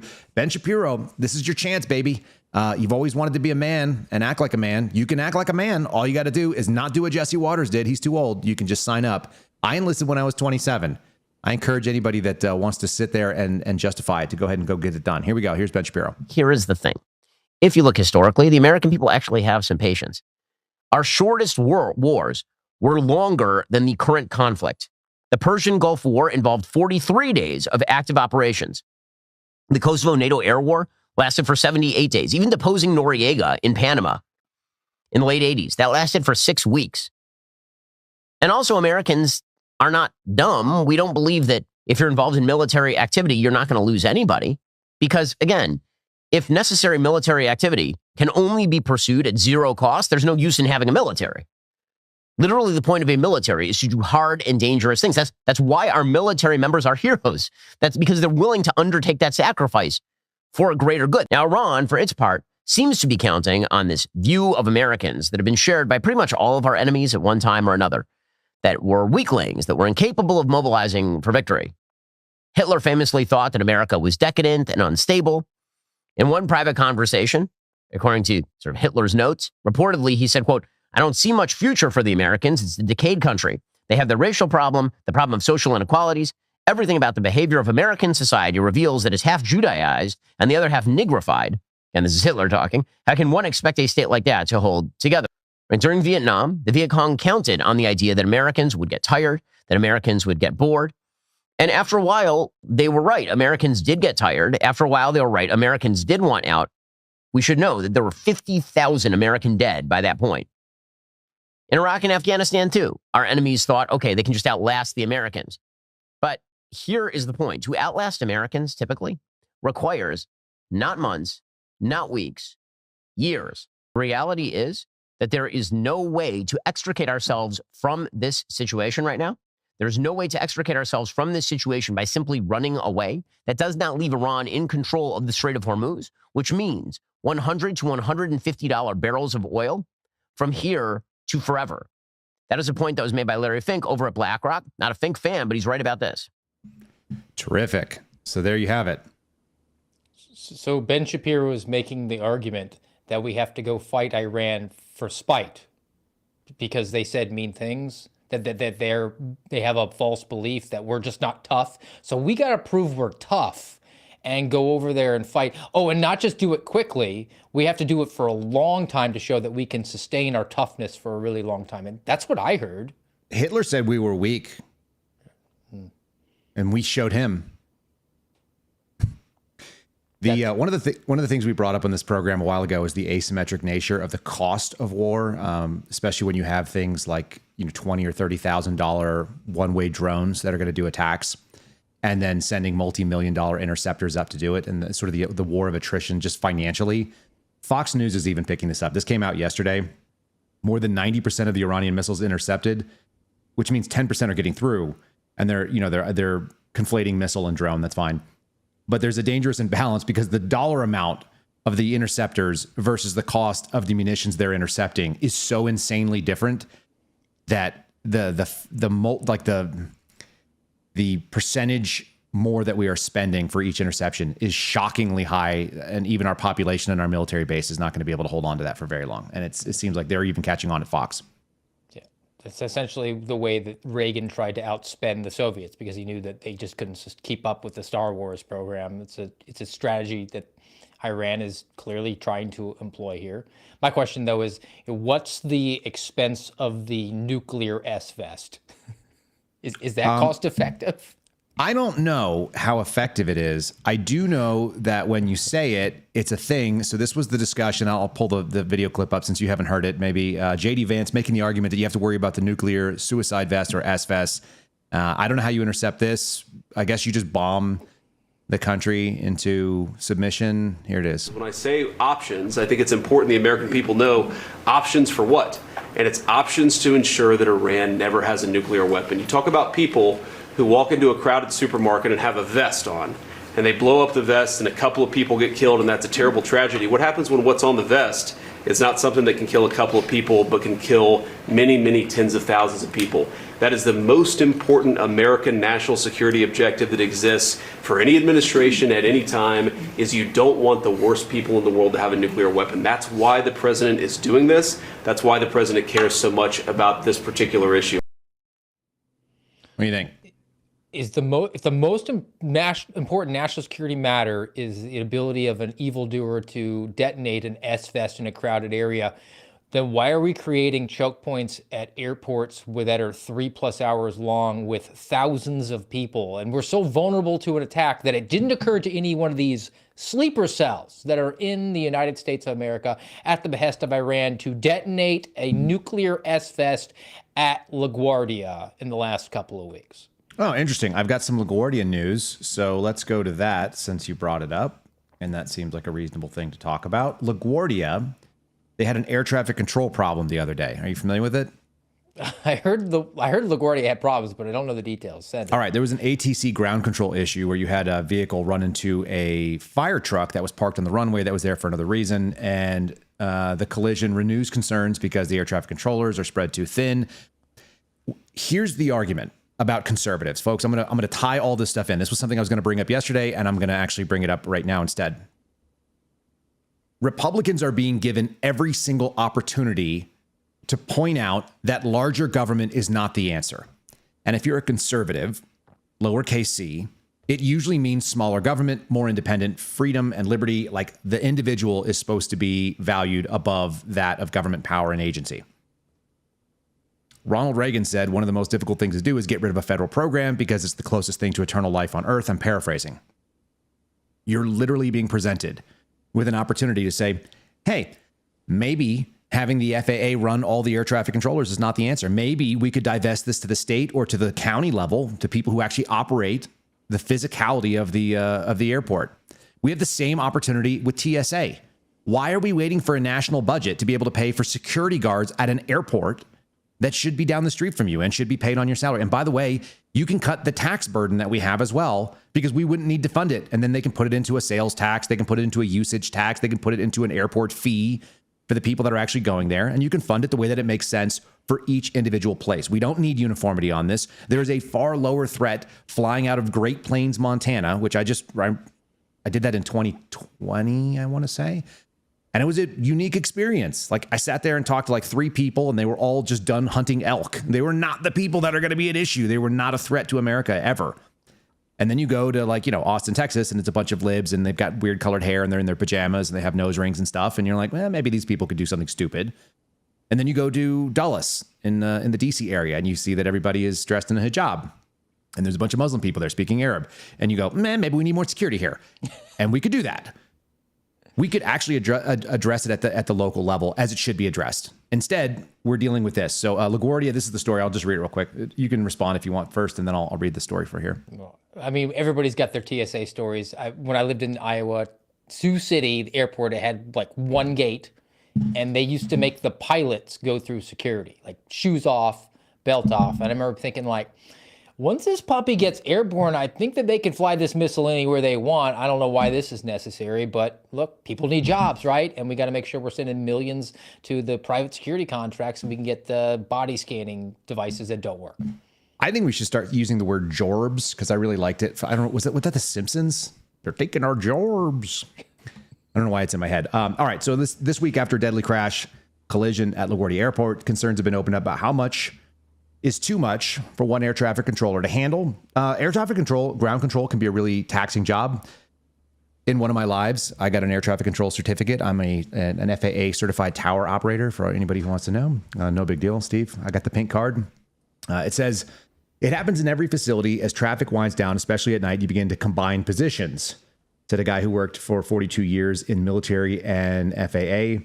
When time permits, you combine to one position, ground control, local control, clearance, and delivery. You combine them all down to one position, but you should do it at such a time when traffic permits. On Sunday, just before midnight, an Air Canada Express flight 8646 was landing at LaGuardia, and it plowed into a fire truck, which would have been a ground control issue. The 2 controllers that were working the tower cab at the time, on top of the tower, looks out over the airfield. NTSB confirmed it on Tuesday. The local controller was in charge of active runways and the immediate airspace surrounding the airport. The controller in charge was a supervisor responsible for safety operations, and on that night, they were assigned to give pilots departure information. One of them, NTSB is trying to figure out who, was also responsible for the aircraft and the vehicles on the ground. So that's your ground control situation.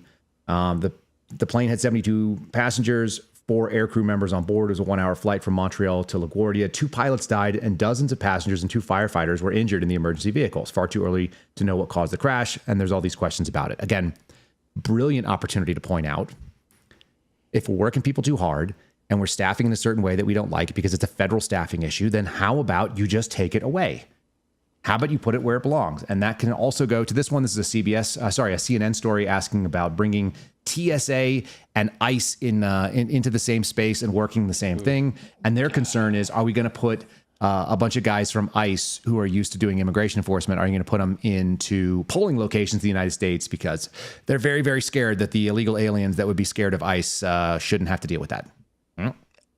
All we're seeing are these ridiculous videos of ICE dudes handing out water bottles, and all the MAGA right, R-I-T-E, is high-fiving and giving helmet stickers and waving pom-poms saying, like, look, we're doing so awesome. They're so amazing. Can you believe that these leftists hate ICE? This is a PR campaign that ICE is doing because they are worried about their image with people who are at no risk of deportation. The soccer moms in the suburbs who just can't even and go to Sunday brunch to brag about how they're transing their kids are uber mad at ICE. And every second that they're at the airport is another second that they're not doing the mass deportations that were promised in Agenda 47. You're losing, you're not winning.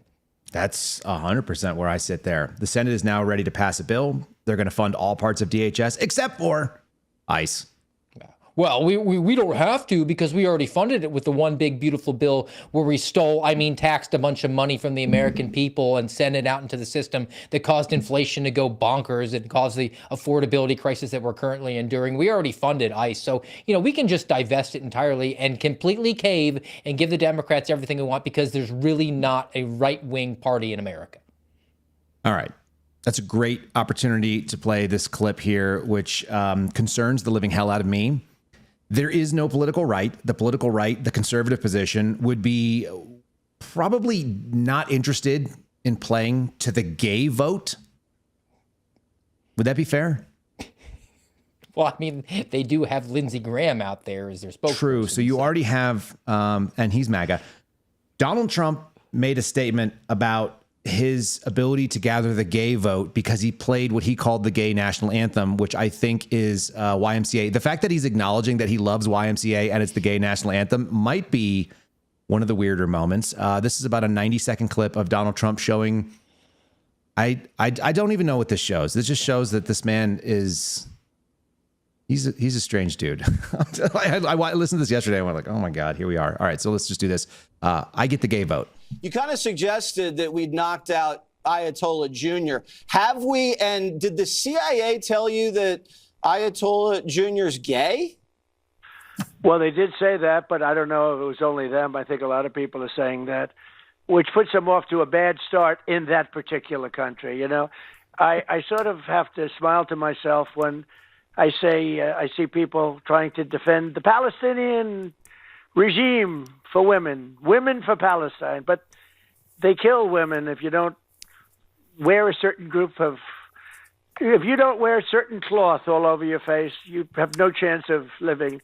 And, when I look at gays for Palestine, but they kill gays. They kill them instantly. They throw them off buildings. And I'm saying, who are the gays for Palestine? And they have a significant amount of gays for Palestine. Now, I think I did very well with the gay vote. Okay, I even played the gay national anthem as my walk-off. Okay, for my campaign, and I think it probably helped me. But I did great with no Republicans ever gotten the gay vote like I did, and I'm very proud of it. I think it's great.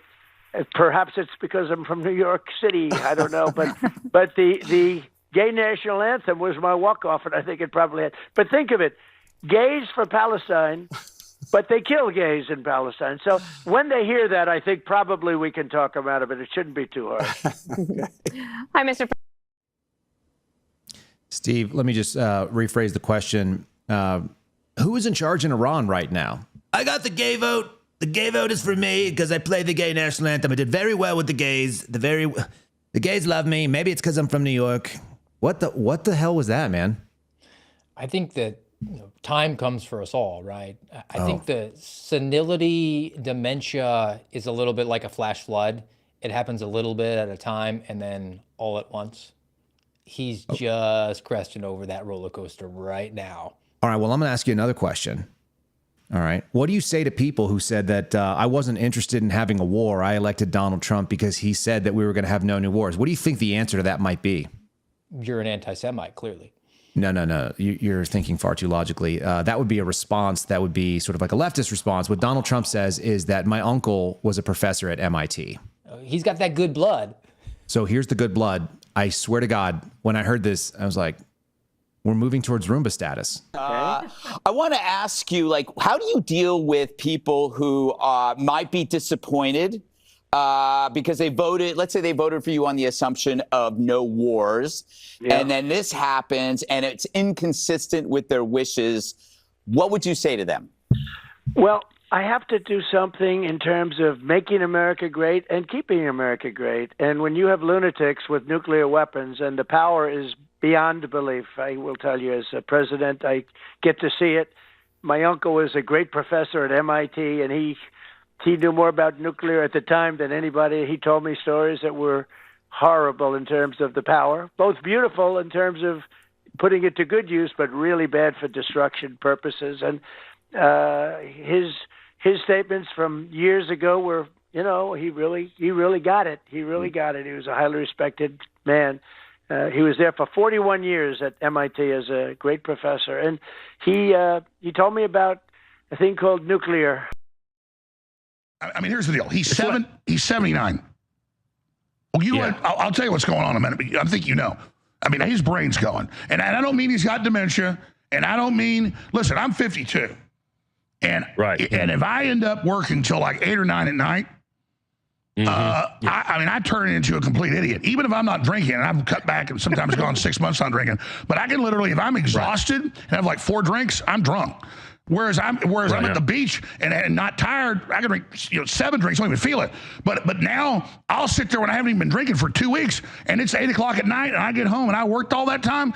I sit down for a minute and wake up face down at 2 a.m., didn't have a drink. I just passed out.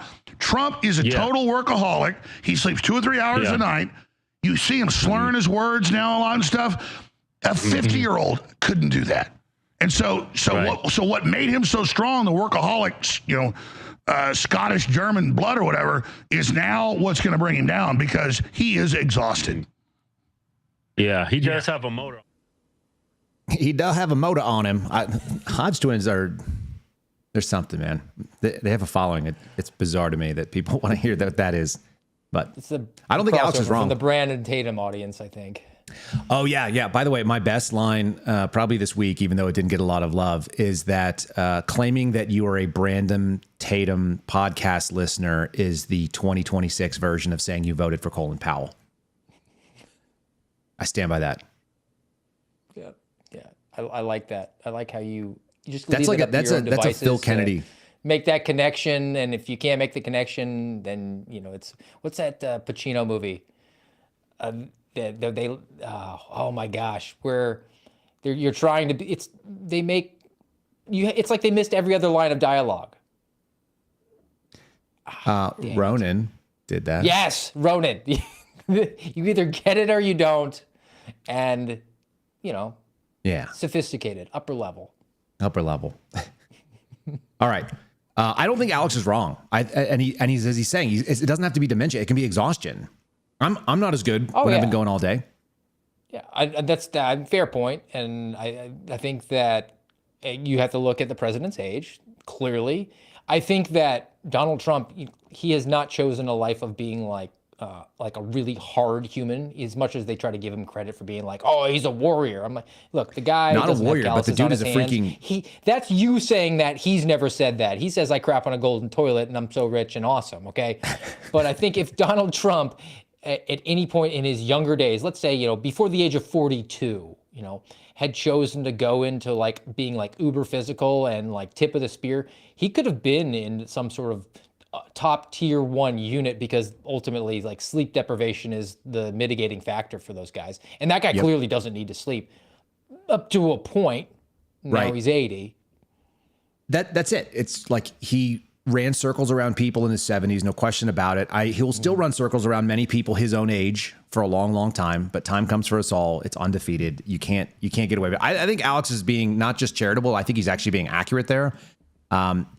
I listened to him speak the other day, watching Marco Rubio sit next to him and Pete Hegseth while Donald Trump was like droning on about weird stuff. He was like, they have mines. They've got boats that put out mines. Who has boats that put out mines? What are the mines for? Like, who's doing the mining? And we attack them. Our military is great. It's the great. We have such a great. He just gets he gets distracted by his own thoughts and he runs down. And it used to be charming. It feels like it's an act that he's just bored with at this point. And I don't blame him, but he does superlatives on instinct. It's his verbal pause where other people go, Donald Trump just says things superlative about the previous thing that he said. And he'd be like, and then our great military did something. The greatest military, it's just like, it just comes in from nowhere, like out of left field. It's like the greatest military that's ever been. And it must be, everyone says it's great. No one can say otherwise. And you just go, God, dude, it's just not necessary. You could say way less things. You could say nothing. And you can watch his cabinet members and their faces just glaze over because they know they've got to keep it together. They're sweating in their pants, like they've got a sweat behind their kneecap that's just dripping down into their socks because they have to sit so still and not look like they're just bored out of their freaking mind by this man saying the shit that he's been saying forever, over and over again. It's not necessary. In any case, so be it. I got Donald Trump speaking about the deep state. I think this is the thing that we wanted. We actually wanted this part. We wanted Donald Trump to go in there and like day one, let me tell you about the aliens, guys. We wanted him to destroy things. It's like, go in and break everything, dude. Go break it. You got one shot. This is a generational opportunity. This is the thing that I was trying to convey to David yesterday on the Viva Fry podcast. It's like, guys, anybody who's criticizing Donald Trump is not mad that Donald Trump made some promises. They're mad that the promises are not being dominated. Like, just do it. Here it is. This is kind of what is not getting done. And I think this is it's freaking terrifying because the backlash is going to be really, really bad. That lady from MS Now that's got the glasses and the obnoxious hair and all the thing walking around whose head is spinning because she talked to Trump supporters. It's like, they're loving this. They're absolutely loving the failure part of it. And they love the divide because the divide is people who are willing to just listen to anything Donald Trump says and eat it like it's actually, let's do that. The people that are willing to just hear every single thing he says and lap up the slop versus the people who are like, I heard what you said before and I was into that. I don't know what this is. Here's Owen Schroyer talking about Laura Loomer being loyal to the man versus loyal to the principles. He likens it to a dog eating its own feces. I think it's actually the best way to hear it. So let's hear it from Owen. Also, shout out to Owen. If you guys are not following him on the Owen Report, you can. And you should. See, we've been through enough now. We've been through enough now in this country that when we see you attacking somebody for telling the truth, now we're looking at you. Now we look at you and say, okay, well, what are you hiding? Why are you acting suspicious? And I guess it all comes down to this. When it comes to this MAGA divide, I'm so glad Laura Loomer is out here exposing it. She says, it's crazy how threatened people are by someone being loyal to the president.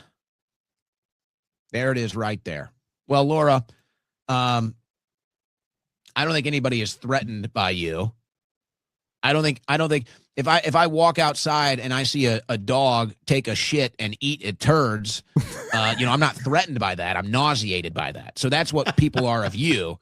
I don't walk outside and see a dog eating his own crap and say, oh my gosh, I'm threatened. If I walk out and see a dog eating his own crap, I'm like, that's disgusting. So that's what it is with you. We just see you. You're like a dog eating its own shit. So it's just disgusting. Nobody's threatened by you. It's just a disgusting display. It's nauseating. You're a So good. He just stays on it. There's just a moment of genius when it hits you and you're just like, yep, that's it. It doesn't help that Laura Loomer also was sent like a bag of dog food that was like marked. They created do you know this story? No. I'm so still Laura trying to recover from you with the Lindsey Graham war boner imagery and now swinging his dog and hitting people. Okay, so we've had some imagery on this show, and that is the nature of the way communication gets done. So some people that are very different than me, they have no principle about what they're willing to back. I'll tell you guys right now, like people have pitched me decent sponsorship opportunities for supplements. I don't do supplements. So the answer has been no. I'm open to the idea of trying certain supplements with certain promises, but I would have to do them for long enough to be able to make a decision and tell you that it worked for me. And if I can't do that, they want to jump on today. We'll send you the supplements. You can take them and immediately you could say how great they are. It's like, that's not how I operate. So no, I'm not going to do it. Gold sponsors. I've told you guys before, I won't do the gold sponsors. It was obvious right away. So I won't take on sponsorships. I won't work in partnerships with companies that I can't trust and that I don't already trust. Laura Loomer's not that.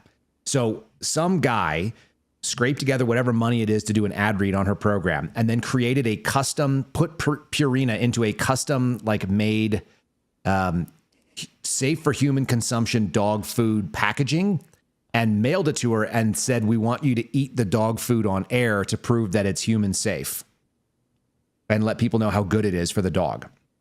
And here's our script. And so she did. And so there's video of her eating dog food from this guy who basically was just trolling her to see if she would eat dog food. And then forever, for whatever the cost of an ad is, that she ate freaking dog food on air because she's a dipshit. And so Owen comparing it to a dog eating its own crap, it's even funnier because we're talking about a woman who for money will eat dog food and do a self-humiliation ritual, even though she would never do that ever in real life. But it said it on the packaging, and that's what the ad read required. And if anybody ever sends you a thing and says, hey, eat this dog food, and then the guy goes, oh, it was just Purina, by the way. It was just regular Purina that we repackaged and sent it off. It's absolutely devastating.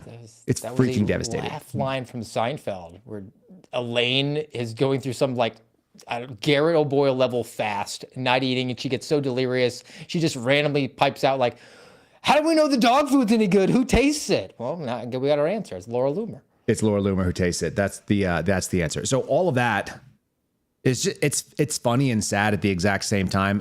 And then a woman who's never held a security clearance, who's never worked for an intelligence agency, who has actually like minimal ability to assess, like Laura Loomer's not allowed to own a firearm in the United States, which I'm actually not okay with. I actually tried to help her with that. I don't know if you know this, but I reached out to her a while ago, maybe a couple years ago, and I got her in touch with a guy who's a firearms dealer who had friends within the ATF. We were going to try to like get her firearms rights back in Florida, because I don't think it's right. But she's been adjudicated mentally unfit, and per the way the 4473 works, you cannot own a weapon if you've ever been adjudicated mentally unfit unless you go through some process, and she hasn't been able to get through it. So she's made assessments on Tulsi Gabbard, who, again, as far as this administration goes and what they're trying to accomplish, she seems like one of the only ones doing it, and that means she has to go because she's disloyal to Trump. Well, she's not disloyal to Trump. She's disloyal to the ideas of whatever today's version of Trump is. But she's, I think, still standing for the problems, or standing, to try to fix the problems that she got into the office for. I wouldn't be surprised if she resigns. Here's Laura Loomer calling for her to be fired with Lee Smith. Did you ever work with Lee Smith for anything? I feel like you did. Spoken to Lee Smith, helped him. Well, he actually had George Hill and I interviewed for his most recent book that he put out. Fair enough. So she's talking to Lee Smith, and he's sort of nodding along. So I'll get your take on this afterwards, since you've dealt with at least one of these people on screen. But it's time for President Trump and the Trump administration to, put the moral clarity hammer down and reassert, as you said, who's the boss. And sometimes when you have to reassert who's the boss, people get fired. And I personally think it's a moral abomination that Tulsi Gabbard Lee has not issued a statement condemning Joe Kent leaking to Max Blumenthal, leaking to Tucker Carlson, leaking to Candace Owens. And it's an abomination that Tulsi Gabbard, who had the audacity to speak at Charlie Kirk's memorial, has not condemned Joe Kent, her interim chief of staff, saying that he will testify to aid the assassin of Charlie Kirk. So I don't even think President Trump should give her the dignity of a resignation. I think that Tulsi Gabbard should be fired. And that's my position tonight through this interview. I'll say it live on air. I think that President Trump should fire Tulsi Gabbard. She has not shown the ability to give presidential briefings and to digest information in the intelligence sphere. Really? From all those intelligence briefings in the SCIF that Laura Loomer sat in on? I mean, I haven't been there, but I presume that Tulsi Gabbard has given briefings. Where are you getting that conclusion from? This goes back to, this is what frustrates you and me so much. Donald Trump, his administration, the Agenda 47 that people were like super excited for, right? He kind of had two options here. He could do what establishment wanted him to do and lose all the people that were of integrity and said, I want Agenda 47, and then he would have the people that are the Laura Loomer's types and the establishment people happy, right? Or he could have gone and made the Agenda 47 people that really truly wanted that happy, and then just gone in and aggressively pushed that through. And he would have had the Laura Loomers on his team anyway, because they're going to back the personality. And the establishment people, like the Lindsey Graham people, would have been forced to go along with it anyway, which is how we got elected.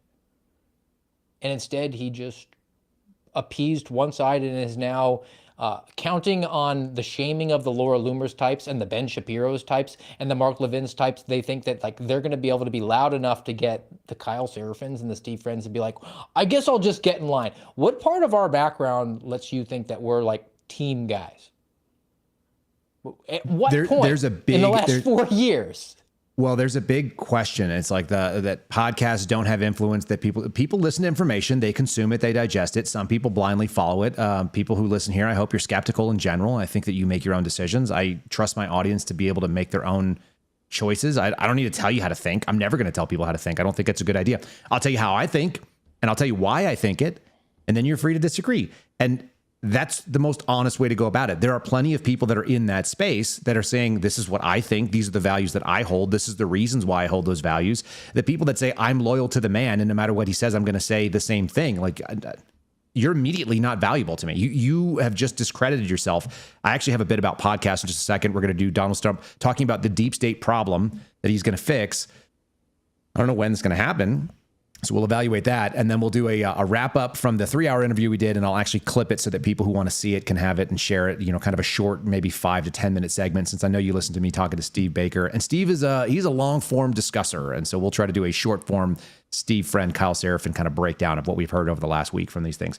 Before we do it real quickly, folks, if you're watching, make sure you give us a like. We'd appreciate that. If you're listening, you can also watch on an app called Spotify. It's KyleSeraphinShow.com. Just go there real quickly and you'll be able to see it. You get audio and you get video, and I think it's the best way to go about it. If you're looking for any of the clips that I was going to share today that I said I would put on locals, that's at KyleSeraphin.com. You can be a free or a paid member of our community. We have all kinds of different people there having all kinds of discussions, and it's a fun place to do it. So join the community, subscribe, like, share the video. If you're watching on YouTube or on Rumble, we'd appreciate that. It's always a boon to the program. Let's do Donald Trump in his own words, talking at a fundraiser. This is sort of a discussion of like what the deep state problem looks like. We'll kind of evaluate it in 1 second. Oh, Donald Trump mentioned a dirty cop named Comey, and therefore he's weaponizing government. No, they weaponized, and we're not going to let them happen. And I think Comer and all these guys, you're out there someplace, I think, because I can't see a damn thing with these stupid lights they have up. But I want to thank you, Jim Jordan, Comer. Where are those guys? Where I stand up, you deserve it. Now they have to take your recommendations. They have to take your recommendations and they have to act. They have to act. We can't just be sending out all these 100% recommendations and nothing happens. Except nothing happens, it turns out. They're talking Who's about weaponization. they? Steve, my name appears over 100 times in the weaponization report documents that came out from the last administration. He said they have to take your recommendations. Who's they, sir? Oh, the Department of Justice, which falls under what branch of government? I mean, it's been a while since I did third grade civics, but I think it falls under the executive branch. One of the interesting things about weaponization, you had a bad moment where they decided to bring you back in order to fake hire you so they could fire you for real. And it was about this story that's on the screen right now. And that was the topic that we've touched on several times. I did another interview yesterday about it. Brian Cole Jr., the alleged pipe bomber from January 5th going into January 6th. Let's do a summation of what we've heard from Steve Baker, multiple podcasts, which I think you've listened to, and what we know as it stands right now based on this article. Let's do what we know and then what we can suppose and then what I think the implications are, if you don't mind. So you want to start with what we know? All right, what we know. Actually, you know what, Steve? Can I ask you to go back to August of 25? Because I did that yesterday, and I think it helps. Yeah. Well, what we know is that in August of 2025, they got into the idea of a training exercise being the likely explanation for the pipe bombing, and that didn't pass muster. And well, we did a podcast, and you were part of it, where we were able to basically pre-bunk the argument. And when you say they, we were getting kind of the whisper campaign that there was this movement inside the federal government and our former agency to try to disguise the failure of investigating the pipe bomb. They were going to try to blow it off and be like, there's no reason to investigate it. It never was a real thing. Right? Yeah, that was, and you and I talked to Joe Hanneman about it and how it just didn't make any sense for us. Let's hit the high points of why it doesn't. Number one is that there were sentencing enhancements that referenced the pipe bombs being dropped as an inherently violent act. And so you had people that got, instead of probation, they got years in prison. That's one of them. Well, another would be there's been a plethora of reporting about the pipe bomb being a subject of an FBI investigation. There was a $500,000 reward eventually for it, and nobody at any point within Capitol Police or whatever agency was doing the training exercise came forward and said, hey guys, no, that was us, our bad. Okay. On the day of, there was no notice, which would normally be given if you were going to conduct a training exercise with a potential WMD in public. You would actually have a deconfliction notice. So that should have gone to DC Metro. It should have gone to ATF. It should have gone to FBI, et cetera, et cetera. You should have had people, maybe the park police or the people that were involved in security for the rail system. The physical security at the buildings that they were at should have known what was going on. So there should have been a deconfliction. So all of that was problematic. The device itself would have been a training inert device that would have had very specific specs to it. and it should usually either be a visible training device or it would be marked inert with some kind of a label. It would be marked blue, which is very common for inert explosives. If you guys have never worked in the military, red means active, blue means inert. So there were a lot of things that should have been done that would have made it a training device. And if you wanted to try to retroactively frame it as a training device, we went out and pointed out those problems early on in October of 2025. That was like October 8th or 9th. And I think that debunked their ability to use that excuse. And that was our instinct at the time. Yes? Yes. All right. And Joe Hanneman was part of it. Joe Hanneman is one of the writers for the story about Brian Cole Jr. So he's been involved in this for a while. He's a writer at the Blaze. He's sort of like he's the other half of the Baker. You know, he's like Steve Friend. He's the Garfunkel to Simon. he's the quieter, a sober, lovable, a highly capable, and indispensable kind of almost silent partner sometimes when people see, because we see a lot of Steve Baker. I see far less of Joe, but I'm happy to always have Joe on. So this goes on. We debunked it, I think, in October, that they can't use that excuse. So then they're in kind of a spot where they're like, well, now we can't walk our way out of it. And that would have been, by the way to explain, we have 3 cases. This is Dan Bongino's priorities: cocaine in the White House, leaker of the Dobbs decision, pipe bomber on January 5th. We're going to solve one of them. He went on Fox News and alluded that we have answers about it, and we took their answers away. Then in November, it was on November 8th, there was a story that was written by Steve Baker and Joe Hanneman. It's since been retracted by the Blaze, but they named a former Capitol Police officer, current CIA Force Protection Officer, Shawnee Kirkhoff, as being the pipe bomber in a now, like I said, retracted story. And they gave all their evidence of it and why they thought it was. And by the way, you can still find that article. I went and downloaded it the other day. It's on the Internet Archive, so you can find that. And so I think, give your take on this as well, but Joe and Steve forced the government into responding to something. And by the way, in a very telling way, they never responded to it publicly at all, the implications and allegations. Yeah, I think Dan Bongino made some Twitter post about it being inaccurate, or I don't even know if he said it was really vague, though. He was like, some people are saying some things and they didn't do those things, so those things are not accurate, and the truth will come out. Real things are happening, just wait and see. Yeah. And we're going to take this 5-year investigation and then in 5 weeks magically use no new information and get somebody else. So that was it. Actually, I'm going to show you from the Internet Archives what it looks like.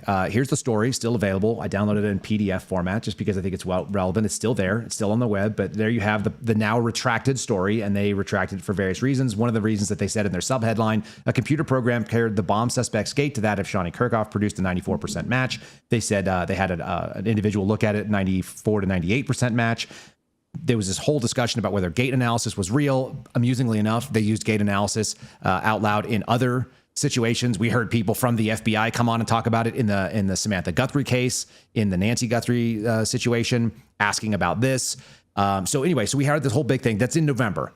And then December 4th, we have the arrest of Brian Cole Jr., who doesn't walk in the same way, who basically cannot be, because of the physical proportions and the way that he moves through time and space. His feet are not the same size. His torso length is not the right size. His height is probably not right. His ability to walk, his mental state doesn't work along with this thing. And it actually basically, it ignores all the previous information, which Baker and Hanneman have been putting out.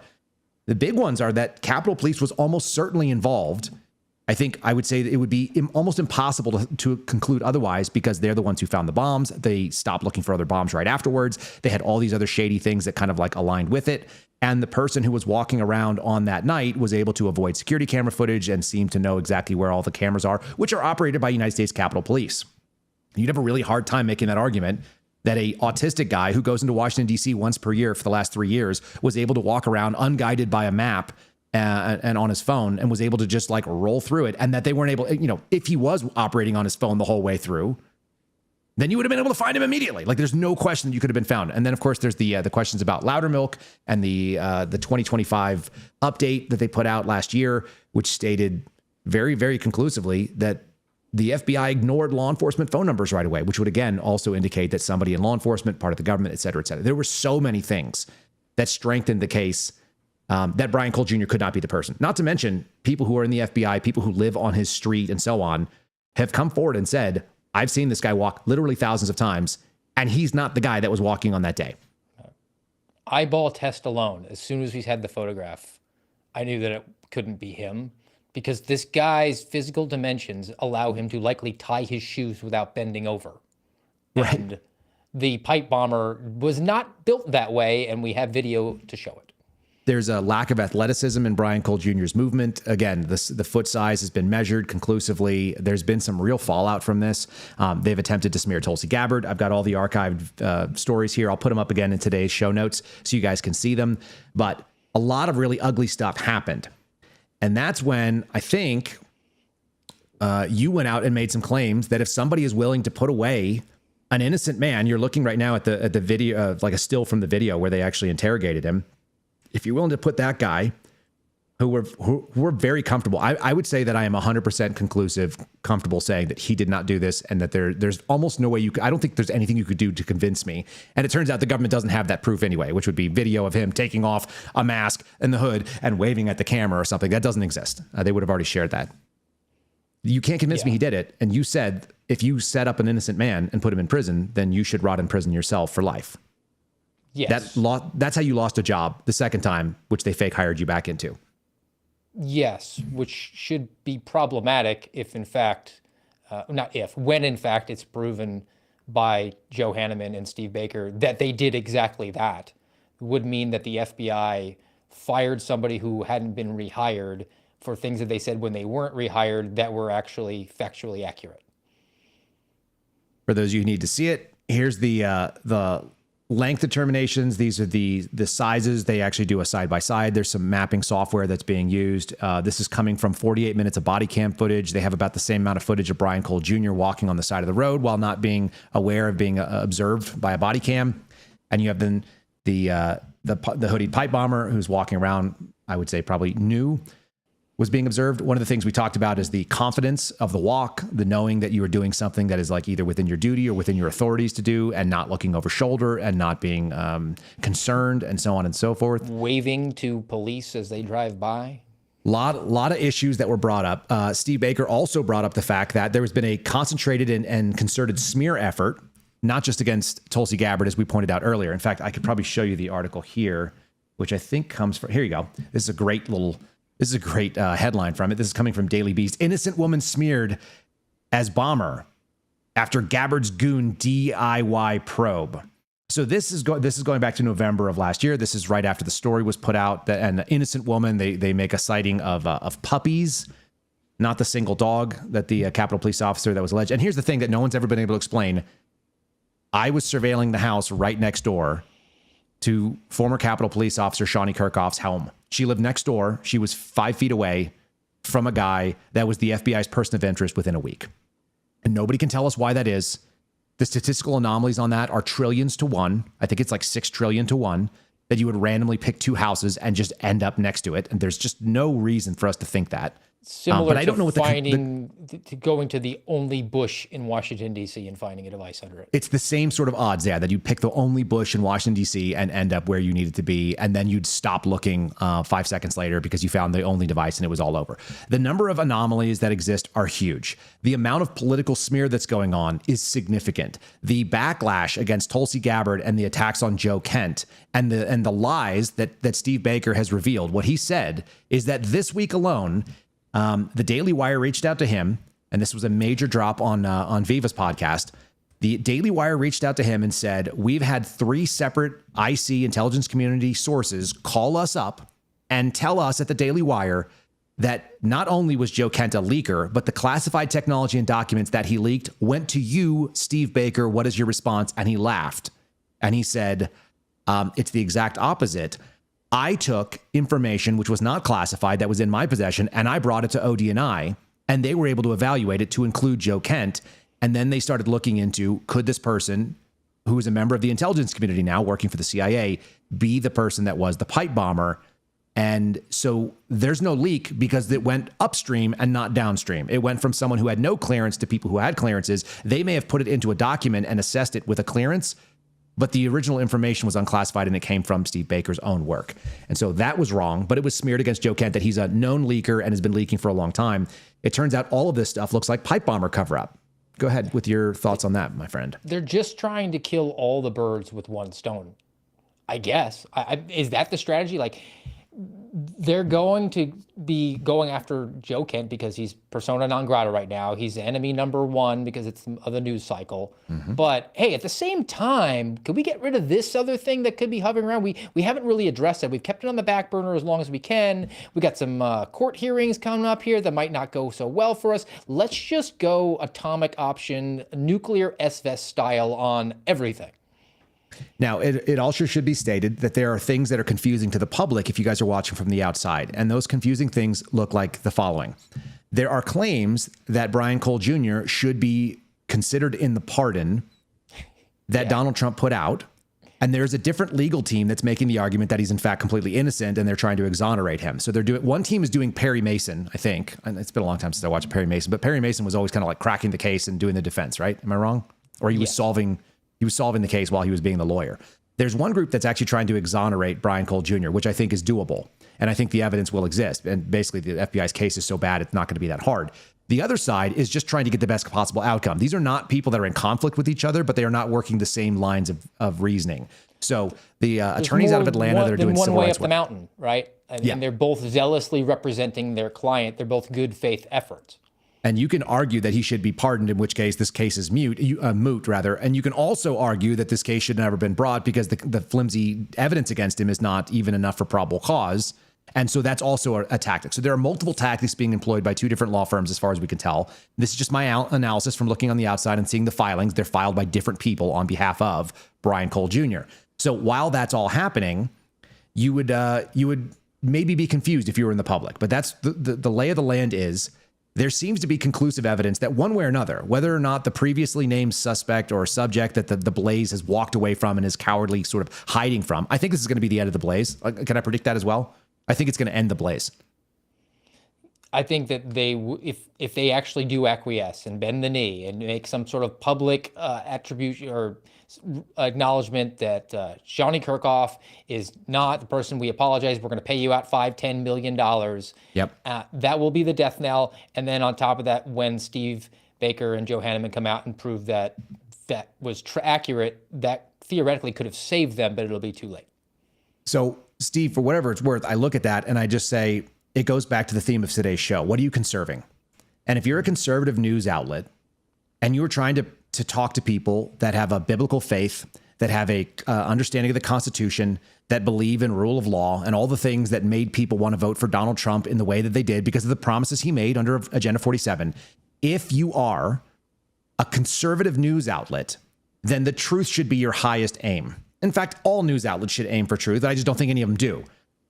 If you're willing to look at it and you're scared of government officials, of losing access from the administration because you're trying to cover a lie, if you're doing anything that is so dishonest that you're not going to back your own reporters who's legally signed off on their stories were evaluated, you published, you got the huge boost of people looking at it and going, wow, this is incredible. You really did some insanely capable work. And the attorneys that you hire said, yeah, this all meets journalistic scruples and journalistic standards. And you run away from it, as the Blaze is currently looking like they might be doing. I mean, they've already done the retraction. We'll see how far it goes. If they do that, I think that should be the end of your organization. The odds are it actually will be. And the Blaze is already in a financially precarious place. We talked about this with Steve Baker. Many people don't know this, but the Blaze is already split. They're fighting against themselves internally because Glenn Beck sold his management and ownership interest in it several years ago. He's launched a thing called Torch, and he's trying to get people to sign up for subscriptions under that. Blaze is now its own entity that now syndicates Glenn Beck's program. So he's still on it, but he's no longer an owner of it. They're owned by a private ownership group, and there's two people that are running it. One guy's name is Tyler Cardon, I think, and then the other guy's name is Gaston Mooney. Those are your president and CEO of Blaze. They're not Glenn Beck. And Glenn Beck has distanced himself from the story, even when he started off by saying this is like maybe the most scandalous thing since Watergate. And I think it actually is. I think it's an actual coup of governmental agencies. And I'm going to sum up. You want to work with me on the summing up? There's a couple of different parts of the potential conspiracy, and they involve a few different agencies. I want to hear what your version of it is, Steve, and I want to see if I can do it, because we paraphrased it with Baker 2 days ago. Yeah, I think you can make the case that there's not as much nefarious that you can assign to individual actors like a Shani Kirkhoff, like who may have in good faith thought that she was participating in some sort of a training exercise. But if we're going to go down the line of likely bad actors in there, not go to the individual person, but agencies, you have Capitol Police. You have to expand that out to, well, now CIA, because they've brought over Shani Kirkhoff. There is the ATF, which was involved in allegedly investigating these devices.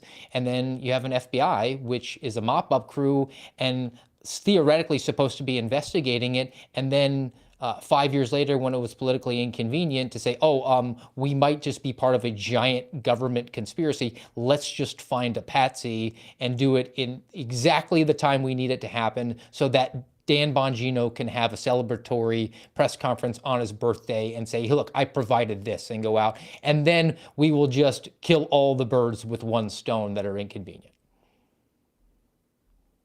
Did you touch ATF on that? Yeah, ATF investigating. And then you also and then watching the ATF guy ODNI. move into Capitol Police, which is, by the way, I don't know anybody that's ever gone from a DOJ entity into Capitol Police. I can't think of anybody that would do that under any circumstances. A huge monetary gain. Yeah, I can't really see it. I mean, and you actually have to put ODNI in there too, because Steve Baker bringing information to them and then having moles within ODNI leak back to the FBI so they could do some sort of a cover up and arrest a patsy. That implicates the entire intelligence community now. Right. So for whatever it's worth, people, we know that the information that Steve brought to ODNI ended up going directly over to people, it sounds like, in one of the other intelligence agencies. And then they started to spin up trying to get after it. And there's more to it than that. But the implications are there's basically two possibilities. You guys have seen the Claire Locke letter. You saw it on this program the other day. And I'm going to share it with you again, because I'm going to announce real simply. I'm like, this is my program. This is my podcast.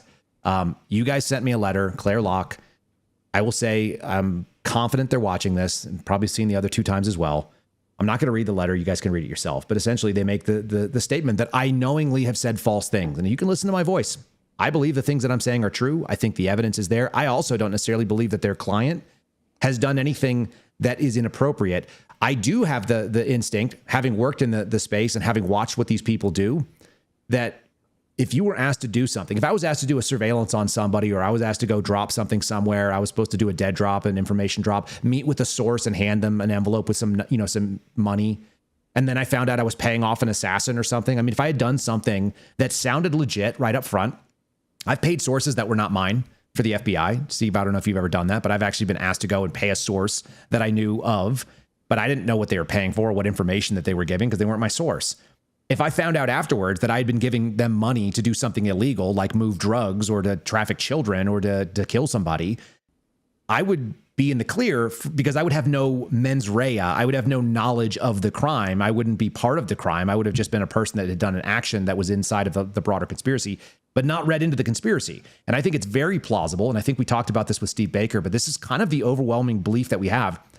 The idea of a training exercise, it only holds weight, and it's only damaging to out the training exercise if there actually was that as a cover story for the people that were involved. And you would definitely want a cover story for people who are younger, that are more junior, and are not part of the senior part of the conspiracy. You'd want to give them, hey, we're doing this thing, go drop this off. Like, there's no reason to be concerned about it. You're not doing anything wrong. These aren't even real devices. You don't have to handle them like they're going to blow up on you, which is, by the way, kind of the way that it worked out.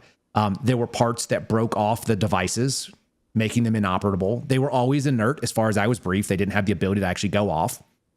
So then you're going to go take these things and set them down. And if you did that, and then someone came out later, when you realize, you're like, holy crap, there's like a $25,000 reward from the FBI. Like, what did I get involved in? And guys, just call them up and tell them this was a training exercise, obviously. And then someone gives you that warm hug from the CIA and just says, listen, that job you applied for is open. You're going to be joining us. And we're never going to speak about what happened on that night again, or you're never going to speak to anybody about anything ever again. Are we clear? Is that pretty obvious to you? At that point, what choice would you have?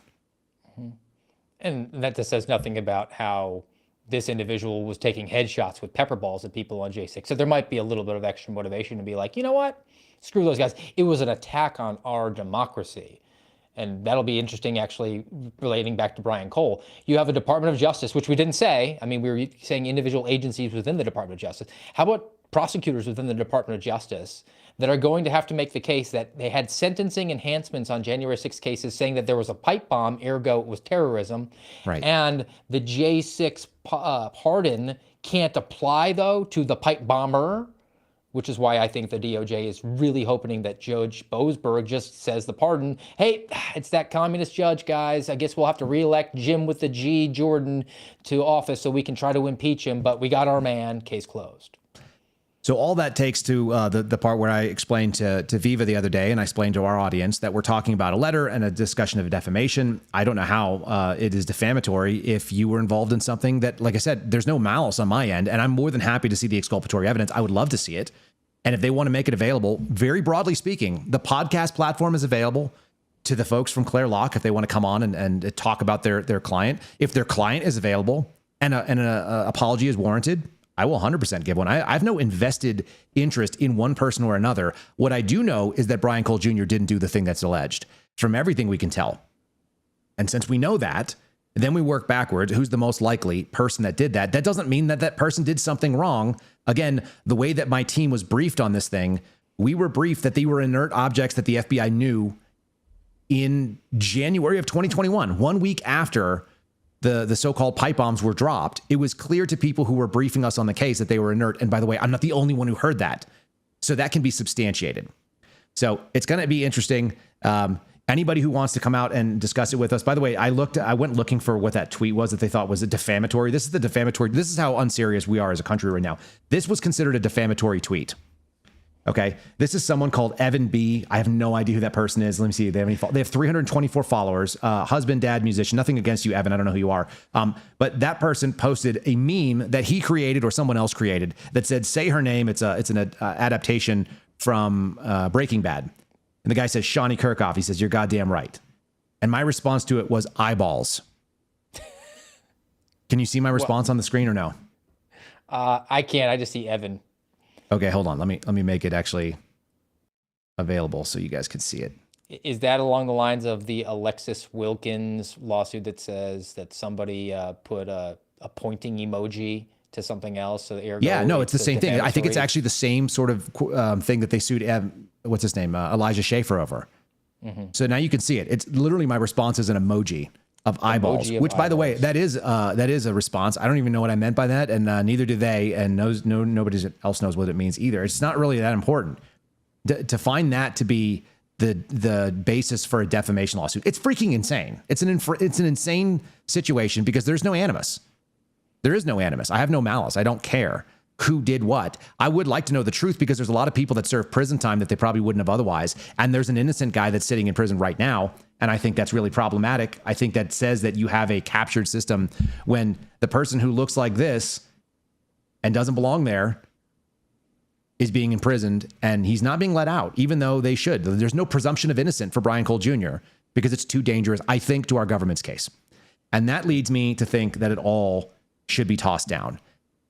In the same way that Malone just said, you can't do reform with the same people. We have not seen reform with the same people. Whoever briefs the briefers are the people that are there doing this. We're in a really bad spot as a nation because we've run away from honesty and truth as an actual virtue. And I don't know how else to say it. It's not a serious place when that happens.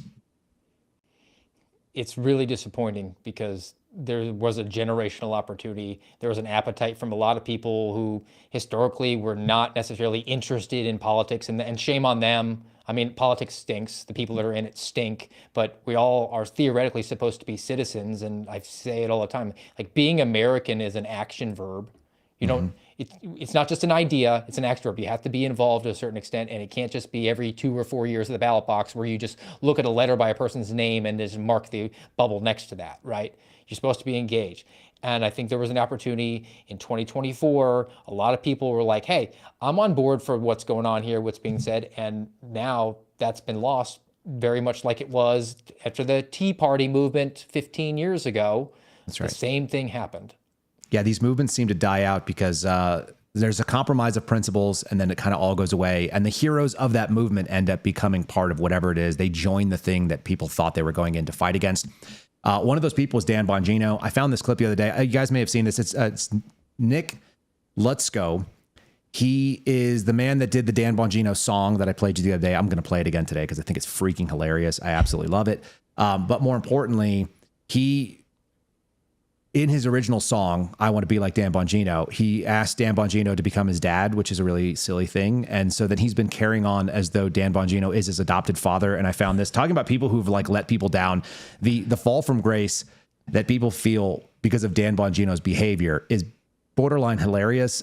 This video made me smile. I want to end on a light note as we kind of wrap up here on this Friday. So for a Friendly Friday, this is a preemptive warm up to where we're going with the palate cleanse. Hey guys, it's Big Nick. I'm sure a lot of you have heard this news already, but my adopted dad, Dan Bongino, is stepping down as FBI deputy director. A lot of the mainstream media is saying he's doing this to focus on podcasting or whatever, but the truth is, and what they're all missing, he's doing this as a Christmas present to me. He's an old dog. He's reading the writing on the wall. He's ready to hand over the keys to family business and let me take things over. So I will be installed as FBI deputy director as early as January 1st. As soon as he leaves office, I inherit his role as FBI deputy director. That's just how these things work.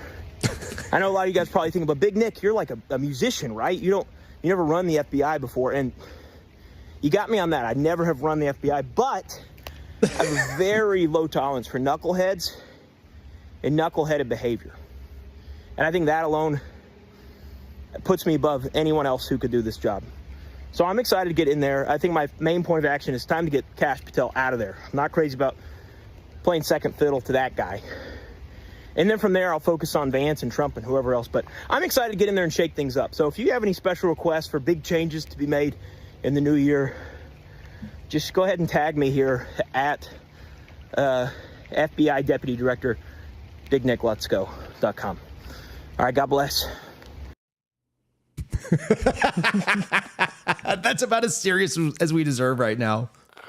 Oh, and as you were playing that, I just got a notification that Iranian hackers got into Kash Patel's personal email and have published excerpts of it online. Oh, good. Well, here's the thing. We knew that was this is actually something that's going to be discussed next week with Skip from Patriot Protect. So we're going to actually talk about that. That is a real thing. That's something that I've had conversations with Erica Knight about, who's Kash's personal publicist. It was something that if the Iranian hackers got into it, it gave the FBI an opportunity to get into it too. So whatever Kash has been emailing about or saying, whatever business deals he's been, the FBI, before he got there, had opportunities to look into that. And if there was compromise and they decided to use it, that's a real possibility. We can't rule it out. And based on the way we've seen Kash Patel act and the 180 that we were expecting, there's a real chance that that's the case. Do you know who Bobby Sauce is? No. Sounds like a good name, though. Bobby Sauce is a comedian. He's over on X. He's one of my favorite guys that kind of like thinks the way I do, and he says it like in a much more aggressive way. And so he does this sort of like over the top sarcasm, satire type thing. And so he did a little discussion. The new talking point is going out from the Laura Loomers, from the whoever, the Ben Shapiro's, the Mark Levins, and so on. They've all basically said that podcasters are not bringing real change or helping people form their opinions, that they have no effect on the elections, which I think is crazy because right before Donald Trump was elected, he was going out on like Theo Vaughn, he was going on Sean Ryan, he goes on Joe Rogan and some of the other big spaces, and like those people Why did Bongino go back to his podcast then? Right, Bongino went back to his podcast because he can do more help for the MAGA movement there, so he can go and be the slot master. Bobby Sauce is debunking some of that stuff where people are now because we've got a problem and some of the podcast people are actually holding the Trump administration and those in it accountable to what they said. Now the podcasts don't mean anything. So this is kind of a funny little debunk. And then we're going to, I'm going to let you plug your show coming up. And then we're going to head out of here with a couple of brilliant songs. So anyway, here's Bobby Sauce. I love the delusional cohort of the greatest ally coalition that will say that nobody cares about a specific person if they disagree on this very specific issue. This is Ashton Forbes, who I just discovered 20 seconds ago. Joe Rogan's influence and views have fallen off a cliff because his content is unwatchable. He brings on the dumbest and most uninformed guest. Dave Smith is a random nobody failed comedian. All right. And then he shares this post of the JRE podcast from Dave Smith that dropped, and it has no views because he got the screenshot in the first 29 seconds. Joe's views have fallen off. Well, it's been 2 hours now, and it's at 80,000 views with over 2,000 comments. His views have fallen off. Honorable mention for this comment. Sosnick. Let's go back to this. His views have fallen off because his content is unwatchable. All right. Top podcast, #1 in the United States on Spotify. Apple top podcasts, Joe Rogan, #4. And since Joe Rogan is a Spotify creator, that's where most people would watch him. But all right, his views have fallen off. Just say you don't like him because you disagree with him on this issue, or the people he brings on his show that talk about this issue. Don't make up this illusion that their views have fallen off. Okay, let's go back. Dave is a random nobody failed comedian. All right, nobody. 492,000 subscribers on YouTube. Stand-up dates with multiple shows all across the country all year long. Failed comedian, nobody. Who's the nobody, bud? I noticed that you have a YouTube as well. Such a failed comedian that he has 5 times the subscribers as you on YouTube. 2.1K views. Sick, Ashton. The level of delusion of being called a nobody that nobody watches and views that are falling off a cliff from a guy that not as many people watch or follow and the #1 podcaster in the world. Whatever. Because everybody knows, dude. Everyone knows, Ashton, why you are writing this. It's because of this. This is why. So just say that. How many times did Ashton here tweet about our greatest ally today in the last 24 hours? 12 times. 12. You know, when he goes 2.1 views, bro, 2.1K views, bro, sick. I went and looked. Ashton has 5 times the followers that I have on YouTube, and I have 2 to 3 times the views per video that he has. So I don't know where that comes from too. But yeah, anyway, Bobby Sauce just pointing out, if you get on the wrong side of it, you're suddenly the worst person that's ever existed. You've experienced it. I've experienced it. I guess Dave, why can't I not think of his name now? Smith. Dave Smith and Joe Rogan are inconsequential because they're on the wrong side of the MAGA people. Like, that is a delusion. That's like, put on the freaking sequin jacket. Tell me that you're not conserving anything and that you're just loyal to a guy instead of the principles you thought you were voting for. Look, 100% of the people that slurp Donald Trump. That's right. 100% of the people that support the president, period. That's a Fox News poll. All right, let's end it there. I'll have some fun music to play in just a second here. If you guys want to hear from the new inherited position of deputy director, that's actually not the deputy director and is a great satirist. Steve, you've got the American Radicals podcast coming up. What do you got going on?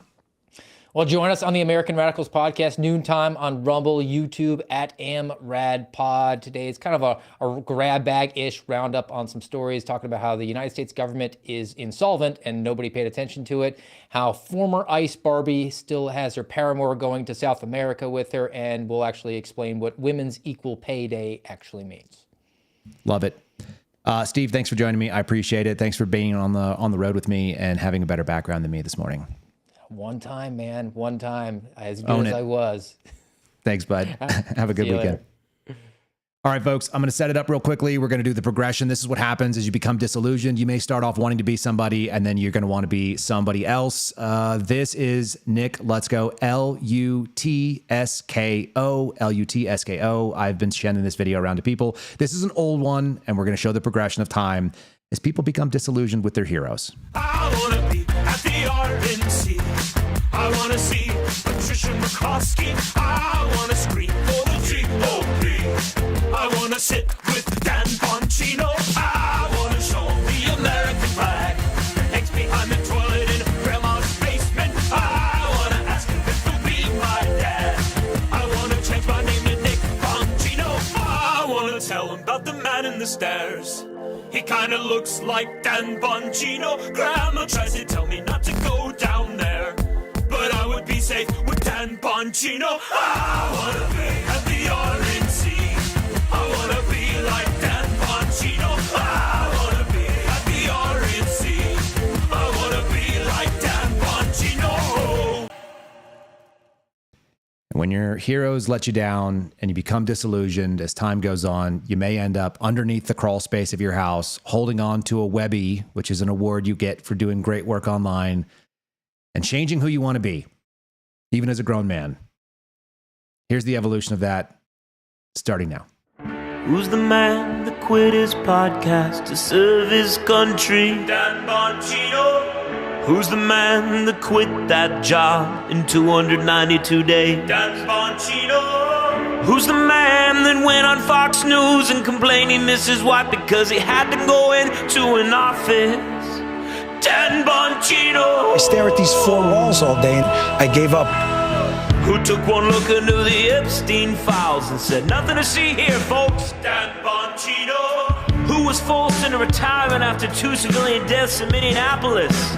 Greg Bovino, I used to want to be at the RNC. I used to want to be like Dan Bongino.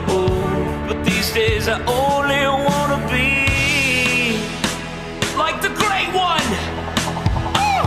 Danny DeVito. Danny DeVito, we call out from the darkness for light. Danny DeVito, come wrap us in your arms, spread out your wings and take flight.